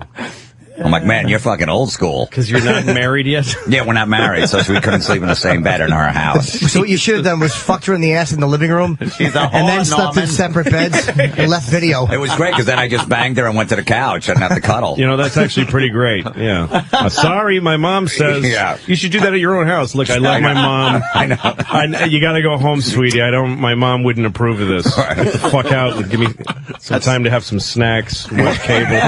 You want to hear something interesting? Great. Is it going to be about how your ankles look like Hillary What Clinton? an awful way to start a conversation. Right. Would you like to hear something interesting? Interesting? I love interesting things. Please. Here's a humorous anecdote. One time, me and my wife were arguing, and she was mad at me, and she wanted to insult me. And she goes, "And your son has a bigger dick than you do."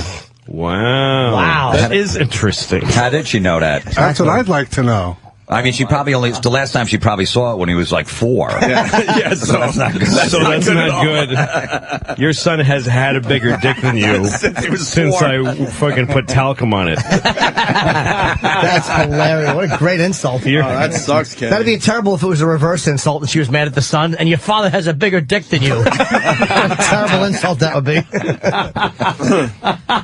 Your son had a bigger dick than you when he was born. My mother said the same thing to my father, but she didn't say bigger, she said heavier. Heavier. Your son has a girthier dick than you. Heavy. All right, Kenny. Well, the benefits are Lead going to be great. weights in your dick. The comedy show's going to be great, yes. And hopefully they'll get those stress limos. All those limos for the All right. nice kids to fuck in. Louis started some Sarah Palin conversation during the break. It was pretty good, too. Apparently he believes pretty she good. is Adolf Hitler. Well, she's got potential to be. Yeah?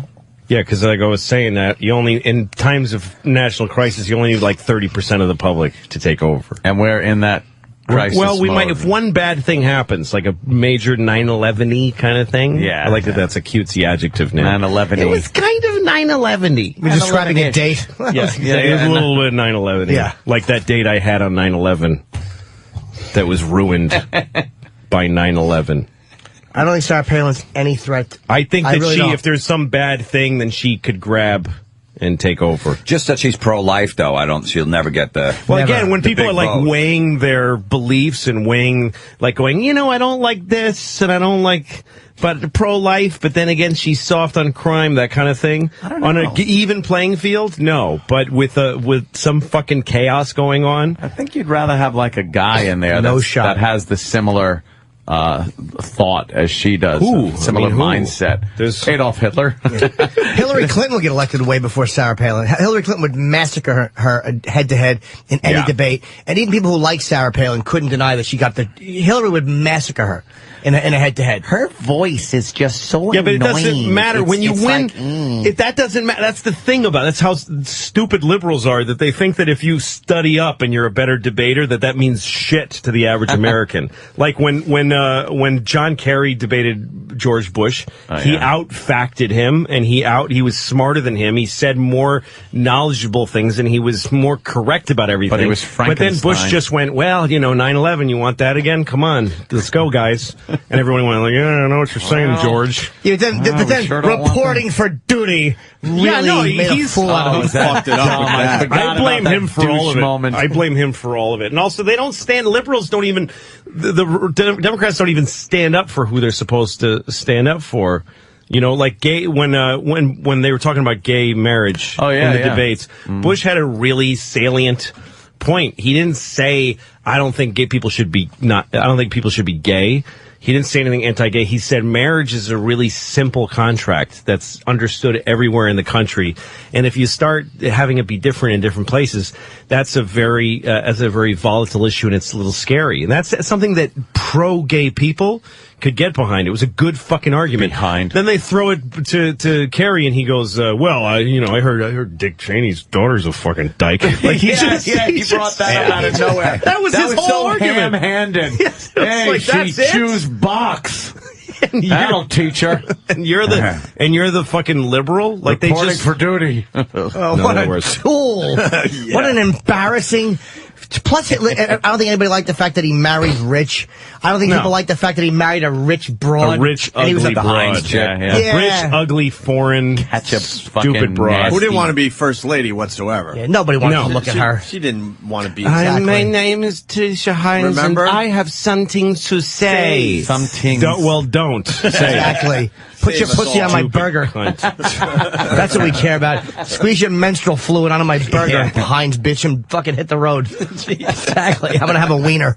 Put some Heinz ketchup on your snatch and eat it. Exactly. It's the only way I can kill a taste. Sarah Palin offends me because the way she said in her last thing, whatever the fuck she said, that we should pray more, like that we should be more religious in America because our economy would be stronger and we'd be safer, like that we would prosper more. To me, that's the most offensive religious idea. How is that? She's not saying we should praise God because he gave us life and because he's, he loves us. Because it would give us more golden idols. Yeah, because he would give us more shit. Right. That's the most offensive Christian American attitude. Stuff and that's, because that's, even my mom, who's devout Catholic, says you don't pray for money. Of course not. Yes, that's the one thing. You can't do that. You pray for other shit. One thing I do pray for. As a public leader figure, that if you pray, you'll get stuff. What do you say to the fucking little old ladies that pray and get cancer and die while they're praying, going, please, Lord, this hurts. Ow! Then now it hurts more. Please, Lord. Oh, they took out my vagina and it's and now I can't. Okay, but thank you. But God, please now. Oh, my mortgage is gone. I'm homeless. Please. But I'm like praying. There's a fucking 6 underneath the king at the dealer. Exactly. Well, the old ladies aren't looking at it right. Please break. And have the dealer break. Is that old lady just God hates her? That's the only. That's why he had her cunt removed. And he had a fucking. He turned into a JFK hanger. Well, if there was God is fake and isn't there. But if he was, it's the idea of saying that if you ask him, he'll give you stuff is just fucking offensive. And then you have no responsibility. Like, he gave us the earth, but there's certainly no responsibility to take care of it. Again, I don't give a shit about the earth, and I don't think there's a God. But if you're in that world where things matter to you, she's a cunt. Doesn't bother me at all. Honestly, and we talked about this in the break. The reason people say she's not, it's because people feel protective of her because of the way the left attacks her in ways that they don't attack other liberals. That's what bugs me. Like, I didn't care what Letterman said. It didn't bother me at all that he made the joke about A-Rod and her daughter. But I don't see any late night talk show host doing that about Obama's kids or about that's to me the issue. No, People I feel totally agree. protective They about go that. after her in ways that make her really glorified, but that's going to continue. That's not going to But stop. no one has gotten fired for it. Imus made fun. I did a racial joke, and he gets fired. How about this? David Schuster said something about Hillary Clinton's. He was an MSNBC correspondent. Said something about Hillary Clinton's daughter. He said that Chelsea goes, "Is she pimping her out?" Oh, the network apologized. Schuster was suspended for 2 weeks. No one has any penalties for attacking Palin. She's not this powerful thing. People just feel protective of her. She believe me, she's never going to win She doesn't an have any election. power now, but I think she could take it. I really do. But there's no penalties for attacking her. Like Hillary Clinton's daughter. So? No, but I'm saying that shows you, like, where the power base. There's no. Well, Hillary Clinton's a powerful person. She fucking mouthed off about her daughter being spoken about that way. The whole network groveled. Yeah. They suspended a guy. Liberals are there's just such guideless, full of shit people. Because I mean, I have, I guess, liberal views about some things. I could see that. Like little boy but sex. I hate the fucking. Look, I'm liberal about. Look, if the boy is boy sex, Lou is very left wing about. Look, I just feel like if a man wants to have sex with a boy, and the boy is small enough to be overpowered, absolutely, then he should go ahead and have sex with him. I mean, why did God make him so young and frail? Exactly. It wasn't so that you could fuck him if you felt like. Why did God make his arms so breakable and chicken wing like? Exactly. Good point, Lou. Good point. Kid's got six-pack abs. You pass that up. Jesus. But it's on the swim team. Exactly. Well, like when Obama was running for president, there's all these movements and that beautiful poster and a song by what's his fucking head. You know what? And It's all that all stuff. about hope. But it's all gone. It's all about hope. He's fighting for his life now. Like he's all this time that he's been fighting for healthcare reform and bank reform and all this stuff. Where are those people? Why isn't there a really cool poster that says healthcare with R&B singers singing it? Why aren't there's rallies against it and there's all those fucking Tea Party people. You know why? Because they're activated, but there's no liberals actually hitting the streets and going, hey, let's get behind this president that we were all so excited about. They've all gone on with their lives. They don't give a shit. No. They're not into it. They don't care. They don't actually, They don't. you know what I'm saying? They the don't. people They don't. themselves They moved don't. on. It's no good. It's no good, Henry. I can't have it. You can't do it. Can't do it. They all moved on to the next cause of not using the R word and things like that. Exactly. So they spread themselves pretty thin as far as causes go. Yeah. Let's and go then up the to the R word. politicians themselves, the Democrats, know that it is not a popular fucking platform, the healthcare thing, and they want to keep their jobs in November. So they're not doing nothing. By the way, they will not. Well, There's by the gonna way, be a that's what purge. Congress is doing. But what about all the grassroots people? What about all those people that were knocking on doors? Making sure that there's no retard thing. The great schlep to Florida. Why the fuck isn't that shit going on now? You mean like the Acorn, that great organization? You mean like those people that were fucking just criminals? Well, see, Obama. Well, there was a lot of people that were active. I mean, Acorn was one group, faking but there was a votes lot of people. I understand, but there's a lot of see. The liberals have so many causes. They have the whole world to save. There's a global warming. There's fucking the R word, the N word. There's poverty. Oh my God, they're saving everyone. And Republicans are focused. It's just fuck faggots, stop abortion, and steal money from poor people. At least we're all united in that. Yeah, no, exactly. Like Republicans and conservatives, when you look at like Fox News, funnel the money upward. Fuck the faggots. That's all. Keep your eye on the ball. Like Republicans and conservatives are united. You will hear, Hannity talking about all the other guys you'll hear them talking about Beck and stuff like that, and they're like buddies. Yep. They're talking about buddies. We're all for this cause. The liberals, but they won't even talk about each other, and they don't agree with each other half the time. This one isn't left enough. This one used some language that offended me. So they'll never get the power base that the right has. They'll just never have it. Look at it in Congress. Yep. They can't even get that fucking shit together, and they run the joint. No, it's amazing. They have both. They even had they even had the 60%. They had the 60%. They can't make it happen. And every other Democrat is tripping over their own cocks as they fucking try to hold their office. You got Charlie misappropriation of funds Rangel that has been the Teflon fucking douche in New York for years. He's finally That finally came down on him. You got this other motherfucker that decides he wants to tussle a fucking guy's hair and well, he's a Democrat, right? And hang out with fucking naked guys in showers. That's right. We should get into the Massa thing because that Larry King stuff last night was great. Yes, Florentine. I think the problem is I think Obama talked a good game when he ran, and everyone bought it, hook, line, and sinker. He's a great and he candidate. hasn't shown anything yet, but it's early. I mean, but people that really bought it, like, holy shit, within 2 weeks everything's going to change. Just hope change, and it hasn't. So everyone just pretty much is hiding from it. It's like it's like your friend that brags that the Jets are going to kick the fucking Colts' ass. We're going to fucking blow them out, and all of a sudden the Colts are up like 38-0 in the third quarter, and you're trying to call him on the phone. He's not answering. Well, that's what I think. He's hiding because he talked some shit. Exactly it. And then that's back what it I up think. right now. I think Obama's still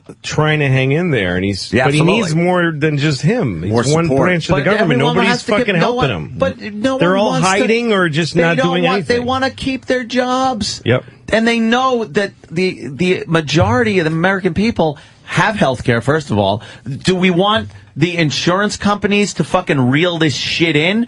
Yes, but it doesn't mean overhaul the whole fucking system, reach more fucking deeper into my fucking but even pocket. if whether or not that's a good idea, and it's nobody wants to listen to us debate healthcare reform. I know. But even if whether or not it's a good idea, nobody that fucking put him in office and got energized because it was sexy then is there trying to help this happen. No. They're not trying to help this happen. There's a new show on. Well, if you voted for Obama, which is more people that than didn't, then you should be taking part in this thing. Because it was because he picked a hard fight. We didn't just let's go Democrat this year and swing a little that way. Right. This was a choice by Americans and by certain important fucking stupid cunt actors and stuff to put a guy in who's going to and he said when he ran, he didn't do a bait and switch. He said, the first thing I'm going to do is totally overhaul healthcare, and he became president based on saying that. But now that he's trying to do it, everybody's hiding. They expect him to do it by himself. Well, because all the poor people that were like, I'm voting for Obama, we're going to finally get some money, realize the healthcare thing. If you don't have health insurance under his new plan, you get fined $700. Yeah. So wait a minute, I can't afford it. Now I'm going to get fined $700 at the end of the year. Yeah, exactly. You think Obama becomes a waste of time in the end? No, I think he still has a chance. You think he's got a chance to do some stuff? Man. I really do. I don't know why I like him, but I do. I mean, he doesn't give up because now it's like healthcare ain't going away. He just refuses, and he just went to start making speeches on the road about it. Good luck. And he's saying, he's November, trying. I think he's going to be a lame He duck. thinks it should happen again. It's debatable whether it shouldn't, but he's trying. So, I don't know. I think does he get some stuff done, though? He's giving it a shot. After 4 years? No. I do think, though, it's true what people are saying, that the shit is generally broken. It's just, none of them can do anything anymore. Nothing gets done because no one on either side wants to give the other side anything. No. They don't, and it's like a bad divorce when things. Stop. Oh man, equated to that. You stop empathizing with each other, and then it just ends. Hey, this guy wants in badly. Let's go to Jeff in Massachusetts. Jeff. Hey guys, love the show. Anthony, it seems like you use the word liberal to mean Democrat. No. I'm a Democrat. I'm not liberal. I make over $200,000. I have guns. I think, the vast majority of the country is in the middle, whether you're Democrat well, the right to or life, Republican. the right to life Democrats are the ones that are holding up the health care. That's right. Bill, because they don't want to. He's got the number of votes. He can just shove it through. But there's Democrats that don't. They want a guarantee that money's not going to be used for abortion. They just want their fucking name in the paper. That's so what they're they not voting for it. They have handlers, those guys who go, if you take a stand on you're a right to life, aren't you? Kinda. Yeah. If you take a stand, you're on CNN right tomorrow. Which ones are there? I agree with almost everything you say. I just want to let you know that there's a lot of Democrats out here that aren't too far away from you. We're not all liberals, not even close. All right, well, that's what mostly most of the country's in the center, and the extremists try to pick off everybody that's on the far left, far right tries to pick people off. And the thing is, if you can say something, it's like the thing I was saying about what Bush said about gay marriage. He picked a centrist, view against gay marriage. That's something, a good 30% on the left of it, and everybody on the right will totally agree with you. But Democrats don't do that. Democrats don't. And if they do it, they go way, way too too far. So they have no idea what they think. Who's the pro-life Democrats that are holding up? I didn't even know there were any. Yeah, I'm not sure their names. A couple? But, no, I think there's about 6.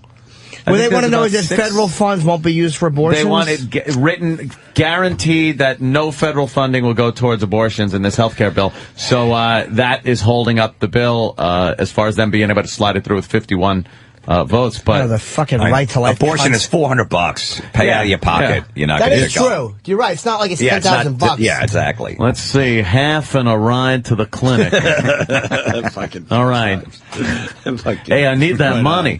You were so close to the band, you were scared.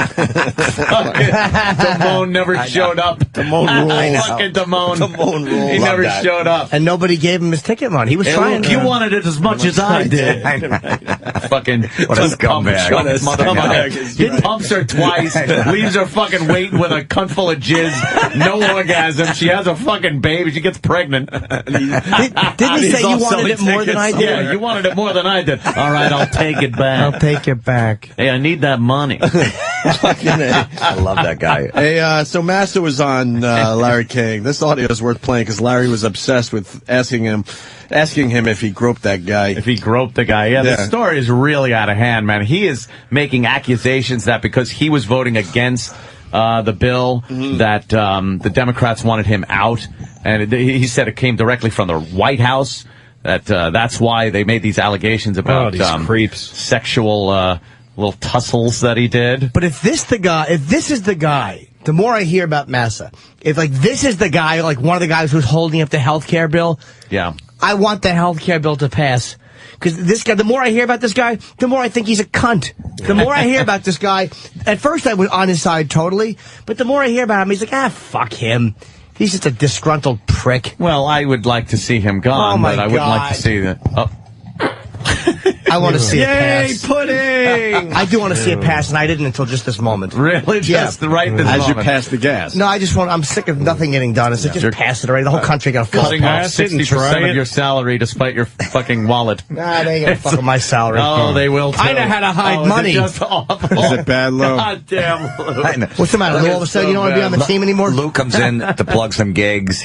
Jim pees in his friggin' oatmeal and then farts and waves it right in his face. He's been nothing but nice to Jim. He put him on his HBO show. Jim's on his new show. Right away he's getting refreshed. Nothing but nice to him. Oh, God. And I'm being nice to Lou. Help I Jim's gave career. him tinkle. Right. He's just killing little fucking manners. Gave him a role in an HBO series, new series. I'm breaking your balls and you got it when you're getting fucking fresh. You're getting fucking fresh. Fucking fresh. Ruin my party. Don't get nervous. Don't get nervous. It's all fine. It's all calm. It's all right now. Yeah, it's all right, girls. Don't get nervous. 2 balloons and fucking nice gangsters. Party. 2 gangsters and some balloons and 2 whores. I don't have a funny line about how it's the worst party ever. Horrible party. A couple balloons and 2 guys telling murder stories. Ruined my party. Nice party. It really was a bad party. They really party. rolled it out for you, didn't they? I love when he's talking to De Niro when Pesci comes back and he's just like, I just want what's mine. And De Niro's just sitting there like, shut the fuck up. Yeah, well, I guess you. I did my time. Yeah. But actually, De Niro was doing a pretty decent job of listening to him, which shows you if somebody's really listening. When you're grousing about your life's problems, somebody's listening to you. Somebody might be coming up behind you and fucking hit you in the head, fucking kill you. And the guy you were talking to will kick you and look funny, make funny faces while he kicks you. Jumped right in on the kick fest. Yes, he did. Oh, my God. You want to do the audio or you want to take a break? What do you want to do? Let's hear a little. Let's take a break and suck each other off. Jim might have to shit. I just smelled that one. Maybe we should take a break. Horrible. By the way, you're welcome, Lou. Sorry, Jim. Can't share gas with a friend all of a sudden. He's selfish, takes for granted that there's more where that came from. How old are you? He's in his 41. 40s. I'm 57 years young. Right. I'll be 58. He's in his March. 40s. I'm 41 years old. And look what he's done in the last hour. Something even a 12-year-old goes, dude, you're 12. You got to stop that. Yeah. No, I have a friend from high school who hasn't grown up, and he got fired from a telemarketing job. That's how he's doing. Shit. because he would light his farts all day. And his boss would just sit there going, oh. And then one day he announced that he had this thing he was going to do. He had everybody take the blinds, close the blinds in the office. And he took you can do this, by the way. He took a fluorescent lamp, table lamp, unplugged it, and he walked across the rug shuffling to get static. Yeah. Took out his dick, touched the lamp with his dick, and it lit up. I didn't know about his dick. Fluorescent bulbs will light with static electricity. And so he said his boss let him do, like his boss said, all right, go ahead and do it. You're fired if you do this, but I want to see it. And they all watched, and he did it, and the boss was like, wow, anyway, you're fired. Pack your shit. What a way to go out. Yeah. You get hired by an energy company for that. What happened at your last job? Well, yes, my cock lit up the room. Well, a future boss has to respect that. Yeah. You got to respect that. Yes. His cock will be in the space shuttle someday. Lighting our lunar trips. Fuck it, we'll take a break, and we'll figure it out. What do you say next. we all make love? All right.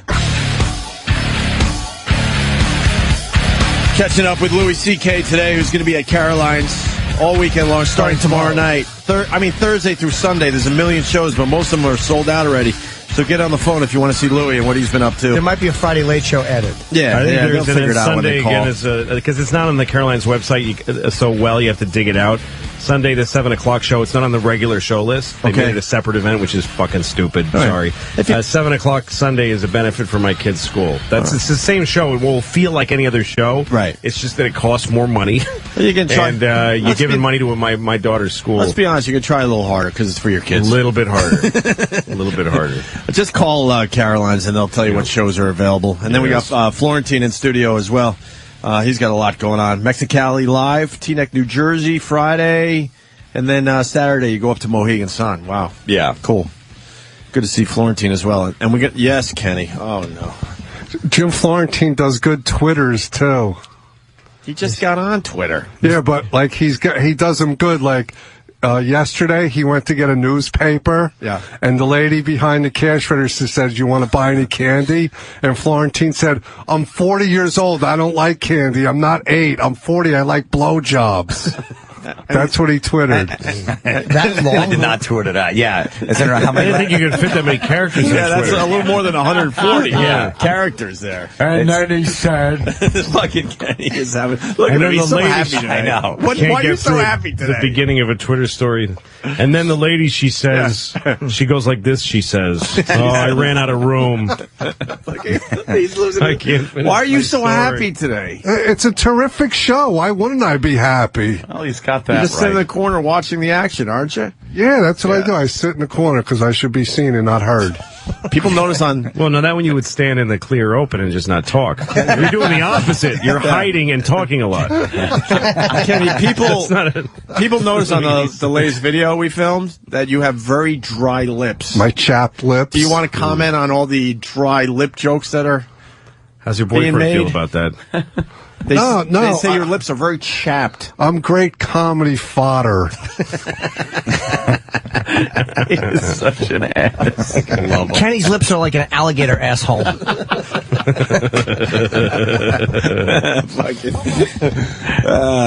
gonna have an alligator's asshole. Yeah. What a great thing that must be. Because it's always dragging in the dirt. It has to be dry and unpleasant. Think it's This awfully makes dry. you just conjures an image of an alligator taking a hard shit, like the alligator going. A pellet Training. We forgot to ask Florentine about ass See eating. reptiles or birds like really forcing a shit. Just seems to come right out of them. Oh, because it's Who's not that guy? hard. Todd Glass is comedian. Has Yeah, a that's Todd. hilarious bit about a bird like leaning on its wing on the tree and going, if I could just shit this out right now. it was about seeing a really big bird shit on a car that's like white and brown. He's like, he must have been sick. Like he feels bad. Yeah. He pictures the bird going, oh fuck. If they don't get the duties out, they're not going to fly so No, well. They're exactly. going to be weighted down a little bit. Hey, Florentine, ass eating.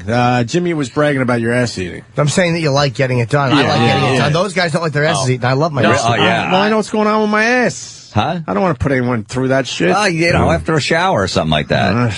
I like eating a girl's ass, but having my ass eaten makes me uncomfortable. Thank you. I am from the same school. Never of had that thought. done, Louis? Somebody not saying started we've doing never it had once. it done, but somebody started doing it. And you know what? There was a specific reason why I didn't like it. Because there was a dog who was licking it? I don't think about. No, that's fine because then I put the peanut butter where I want it and I can control the action.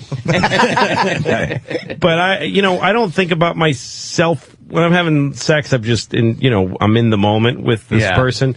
I'm saying person because I sometimes fuck guys.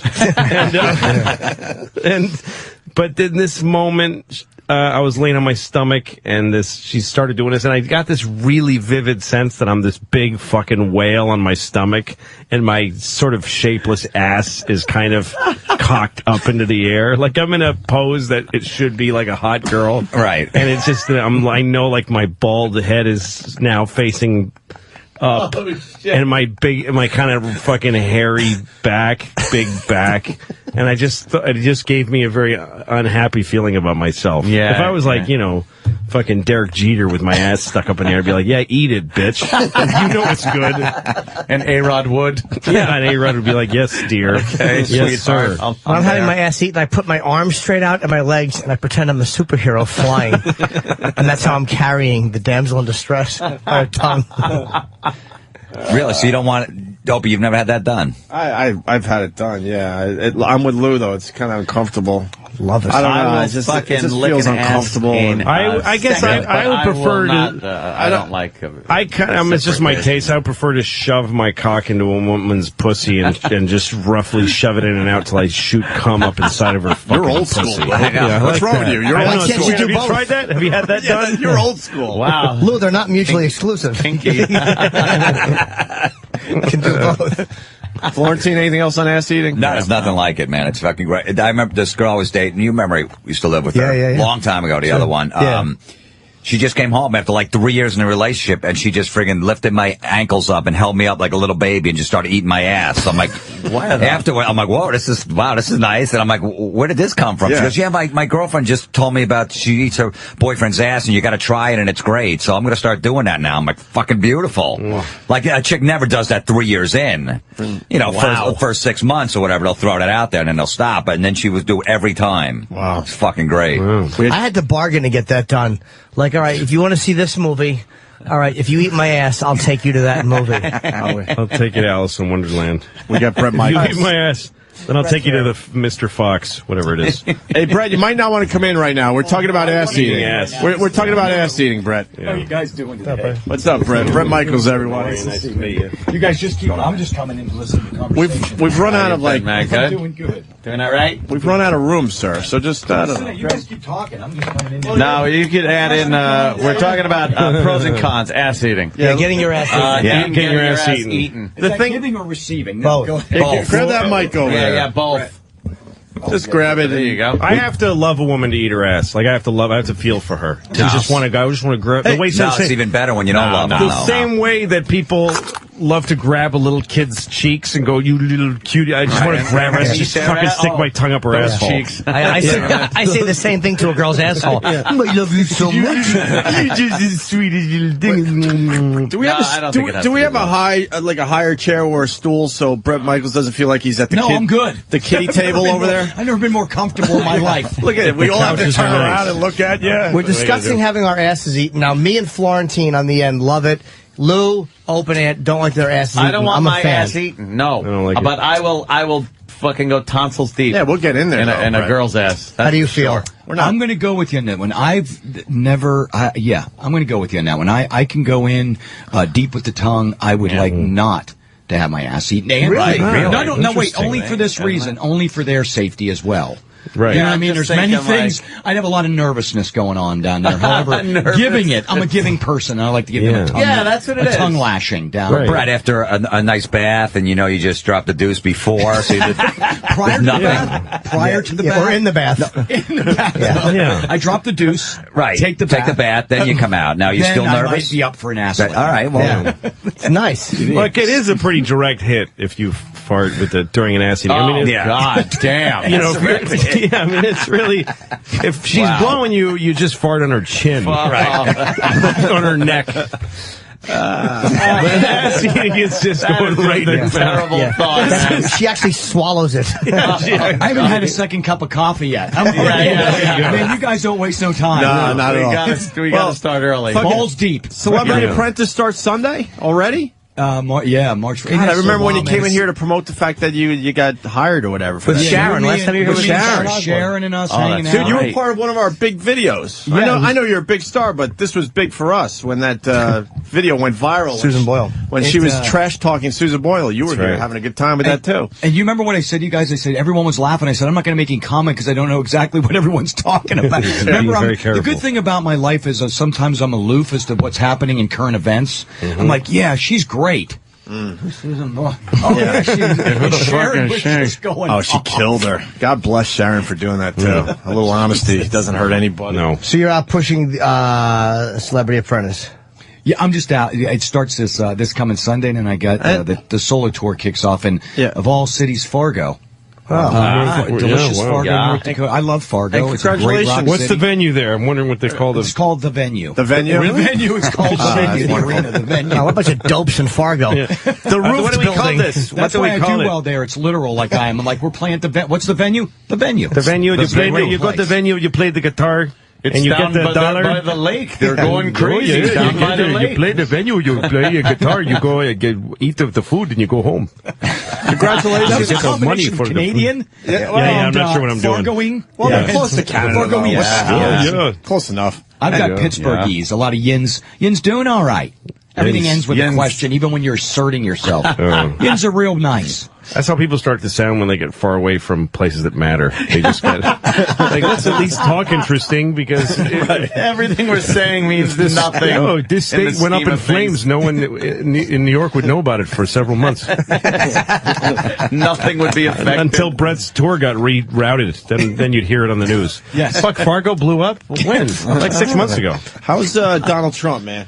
Any good Donald Trump stories? Yeah, he's a pretty intense guy, man. He's funny, smart, witty, and I tell you what, you realize where he got there, the way he delegates and does stuff, man. It's funny because you're sitting there and he's taking in everything that's going on. So you kind of think he's not really paying attention to me, slacking in the corner, or like I said, he's on Trump time, which is early in the morning, and I'm on musician time, which is completely different.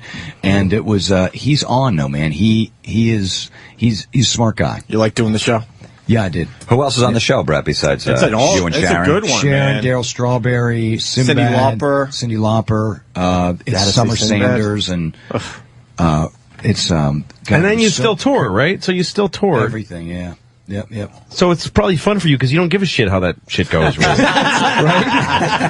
It's not like you're some desperate actor trying to get on a TV. You're having fun doing that, but then you're a fucking rock star. So who even cares? The best of both worlds. It's great. He did a song with you're right, though. You're right. And it's true you did songs with Miley Cyrus recently? I did, yeah. Could you tell her it's okay she could be a kid?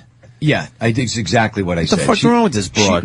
She wants to be 30 already. Enjoy your... She's great, man. I got to stick up for her, man. She's a good musician. I've known their family a long time, and we were doing. She's recutting Every Rose Has Its Thorn because her first concert was a Poison show, and and then that was in Nashville. She came down to the arena there a couple of years ago, and then she recut Every Rose, and then I played her Nothing to Lose, and she just sang some stuff on it. It was actually pretty cool. But yeah, I think in her position, man, I think you're forced to grow up fast when you're that. Really? You're going to get some nice royalties off of that. Yeah, it's not going to suck. Yeah, that's not going to suck. Good. God damn. That's some cash that's going to be coming in soon. Finally going to get that grill I've always wanted. Get that tooth filled in the back. You know, a good point, Florentine. Jesus. Yeah, because that money's got to be good. Sell. That's going to be good. Who are you going to go on a roll with? What band is working with?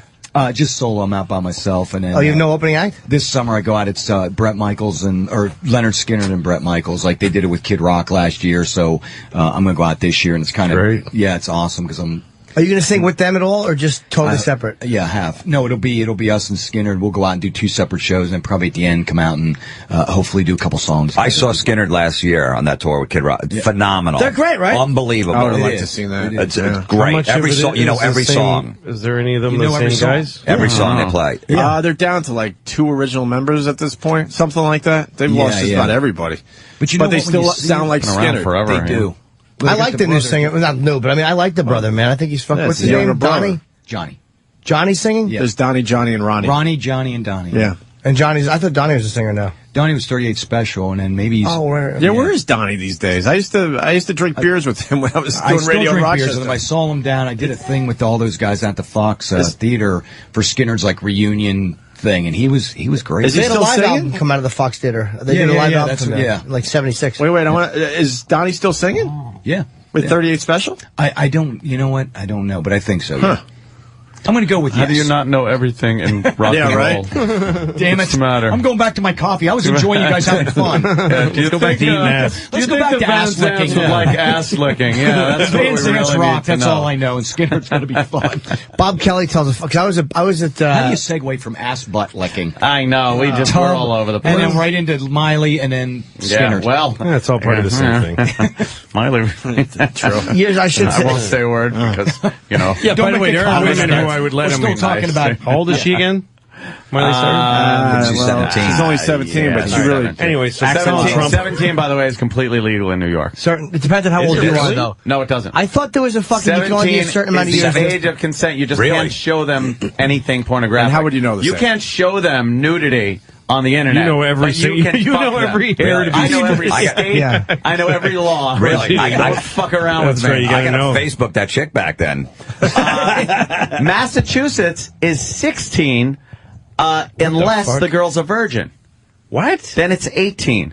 If she's already how do you deflowered. That's impossible. I know, but it's a law that's actually on the books. Wait a minute. So if she's 16 unless she's a virgin. In And then which case it's 18. So what, you have to fuck her when she's 18 and put her in a time machine? You have to have gotten a 16-year-old that's already been fucking. Somebody broke the law somewhere. If she's already fucking, but she's fair no game. one's allowed to fuck her, so someone has to illegally somebody have else fucked is her. 16 and I fucks see. her. Then you can fuck So her. you got to get your 16-year-old nephew. You got to fuck this girl. Yeah, could you just please fuck this girl? Get in there. One stroke. I could just, one pump. Just put it in, break the hymen. Break Bust the plane. that fucking hymen, and I'm in. Just break the plane like over the goal line. As long as you break the plane, it's You just got to bring it. You just got to bring an opener. Replay. Just reach into the end zone and then get the fuck out. That law makes all the sense in the world. I don't know why, but it makes total sense. It does. It's basically saying if she's 16 and someone then fuck it, she's worthless anyway. She's fucking her life is shit. Yeah, damaged goods. But New York is the most fucked up thing because 17, you could absolutely have any kind of fucking ridiculous sex you want, but God forbid she saw a picture on your computer of pornography. That's crazy. That's illegal. That's crazy. Isn't it fucking? The thing is, wherever they put that line, the fact that you have to like stop people from fucking a kid that's too young by making a law is just so fucked up that people need to be told. I mean, to me, there's like a more general, like if you'd see a girl, to me, here's the rule. If you picture her pregnant in your head, and if that makes you want to vomit, right. Don't fuck her. Holy shit, that's fucking funny. I mean, that's how I felt like when Britney Spears first came on the scene and people were talking about her as a sex object. I felt, okay, well, put a pregnant stomach on her. You're gonna want to vomit and cry. I feel that with any woman. Don't fuck her. Yeah, exactly. I don't care how old they are. I don't care if she's pregnant. 52. I don't want to see a big pregnant fucking Paging Doc Martin. Paging Doc Martin. Hey, Brent, how did you guys deal with that? Like back in the Poison days in the beginning, you must have had you deal with the underage girls. If you knew how old they were, did someone card them before they got on the bus? Yeah, it's pretty scary. But you know, my thing is, I'm going to go with you on this one. That's not my thing. You know what I mean? When we started to break, and when I say break, you know, the back of the van, we didn't have the bus. We hadn't graduated up. We were still the roadie and the band. So, touring back then was, but most of it, I mean, we were 19, 20, 21 years old. So it wasn't much of a problem when when you get to the ripe old age that I am now. It's, that's just not my thing. You know what I'm saying? Okay. I mean, I appreciate the girls that are on your show, they're all mature women. 20, most of them say, a lot of them, it's like 23. Some of them are already a little broken down already. They're already been through some shit. Just right where you want them. They were all virgins. That's what they told me going in. I must have been sadly mistaken. Yeah, the young stuff doesn't, because their attitudes are not sexy. Most times if a girl's 18, she's not going to know how to be dirty or not, she's not going to do what I need her to do anyway. So I prefer somebody a little older. Well, what do you need him to do? 18. You can't get an 18-year-old to spit in your asshole. That's fucking difficult. Girls 24, 25 will do that. Well, you can if she's been misguided and destroyed inside. Yeah, I always like to say, well, what's your dad like? Connecticut. And she's like, I don't know. Or if she's Cuban. And you go down there with some cash and talk to her dad for a minute. Yes, can I rent that girl pulling the plow? That's such a gross thing. I know a guy, I grew up with this guy who does that. The guys that go down to places like Cuba, places where your dollar, the American dollar outweighs them so much that you can fuck young girls. You just buy people. Then their parents will feed you dinner and like sing a mariachi song for you and send you in there. Such a fucked up way to live your life. If you're an executive going to Thailand, we always talk about this. Yeah. It's just, you're so guilty. You just, there's nothing. What are you doing over there? There's no business to conduct over it's there. like, well, no, you don't get it. The hotel there has really good room service. Yeah. You always hear like, the beaches. You went all the way to beaches Bangkok. Are great. Yeah, the beaches are I never nice. hear the amusement park there. Yeah, water rides. Yeah, there's no Bangkok Disney. No, the beaches are nice in Fort Lauderdale. Yeah. And it's 2 hours away, and you can't fuck children there. You fucking liar. Yeah, the guy's like got his business suit on, like he's closing a big deal in some Bangkok shithole. Fucking is selling dirt. Nobody's going there to have sex with children. Of course, if you're not, you should be. Why else would you go to Bangkok? I just wanted to see a rickshaw up close. Fucking idiot.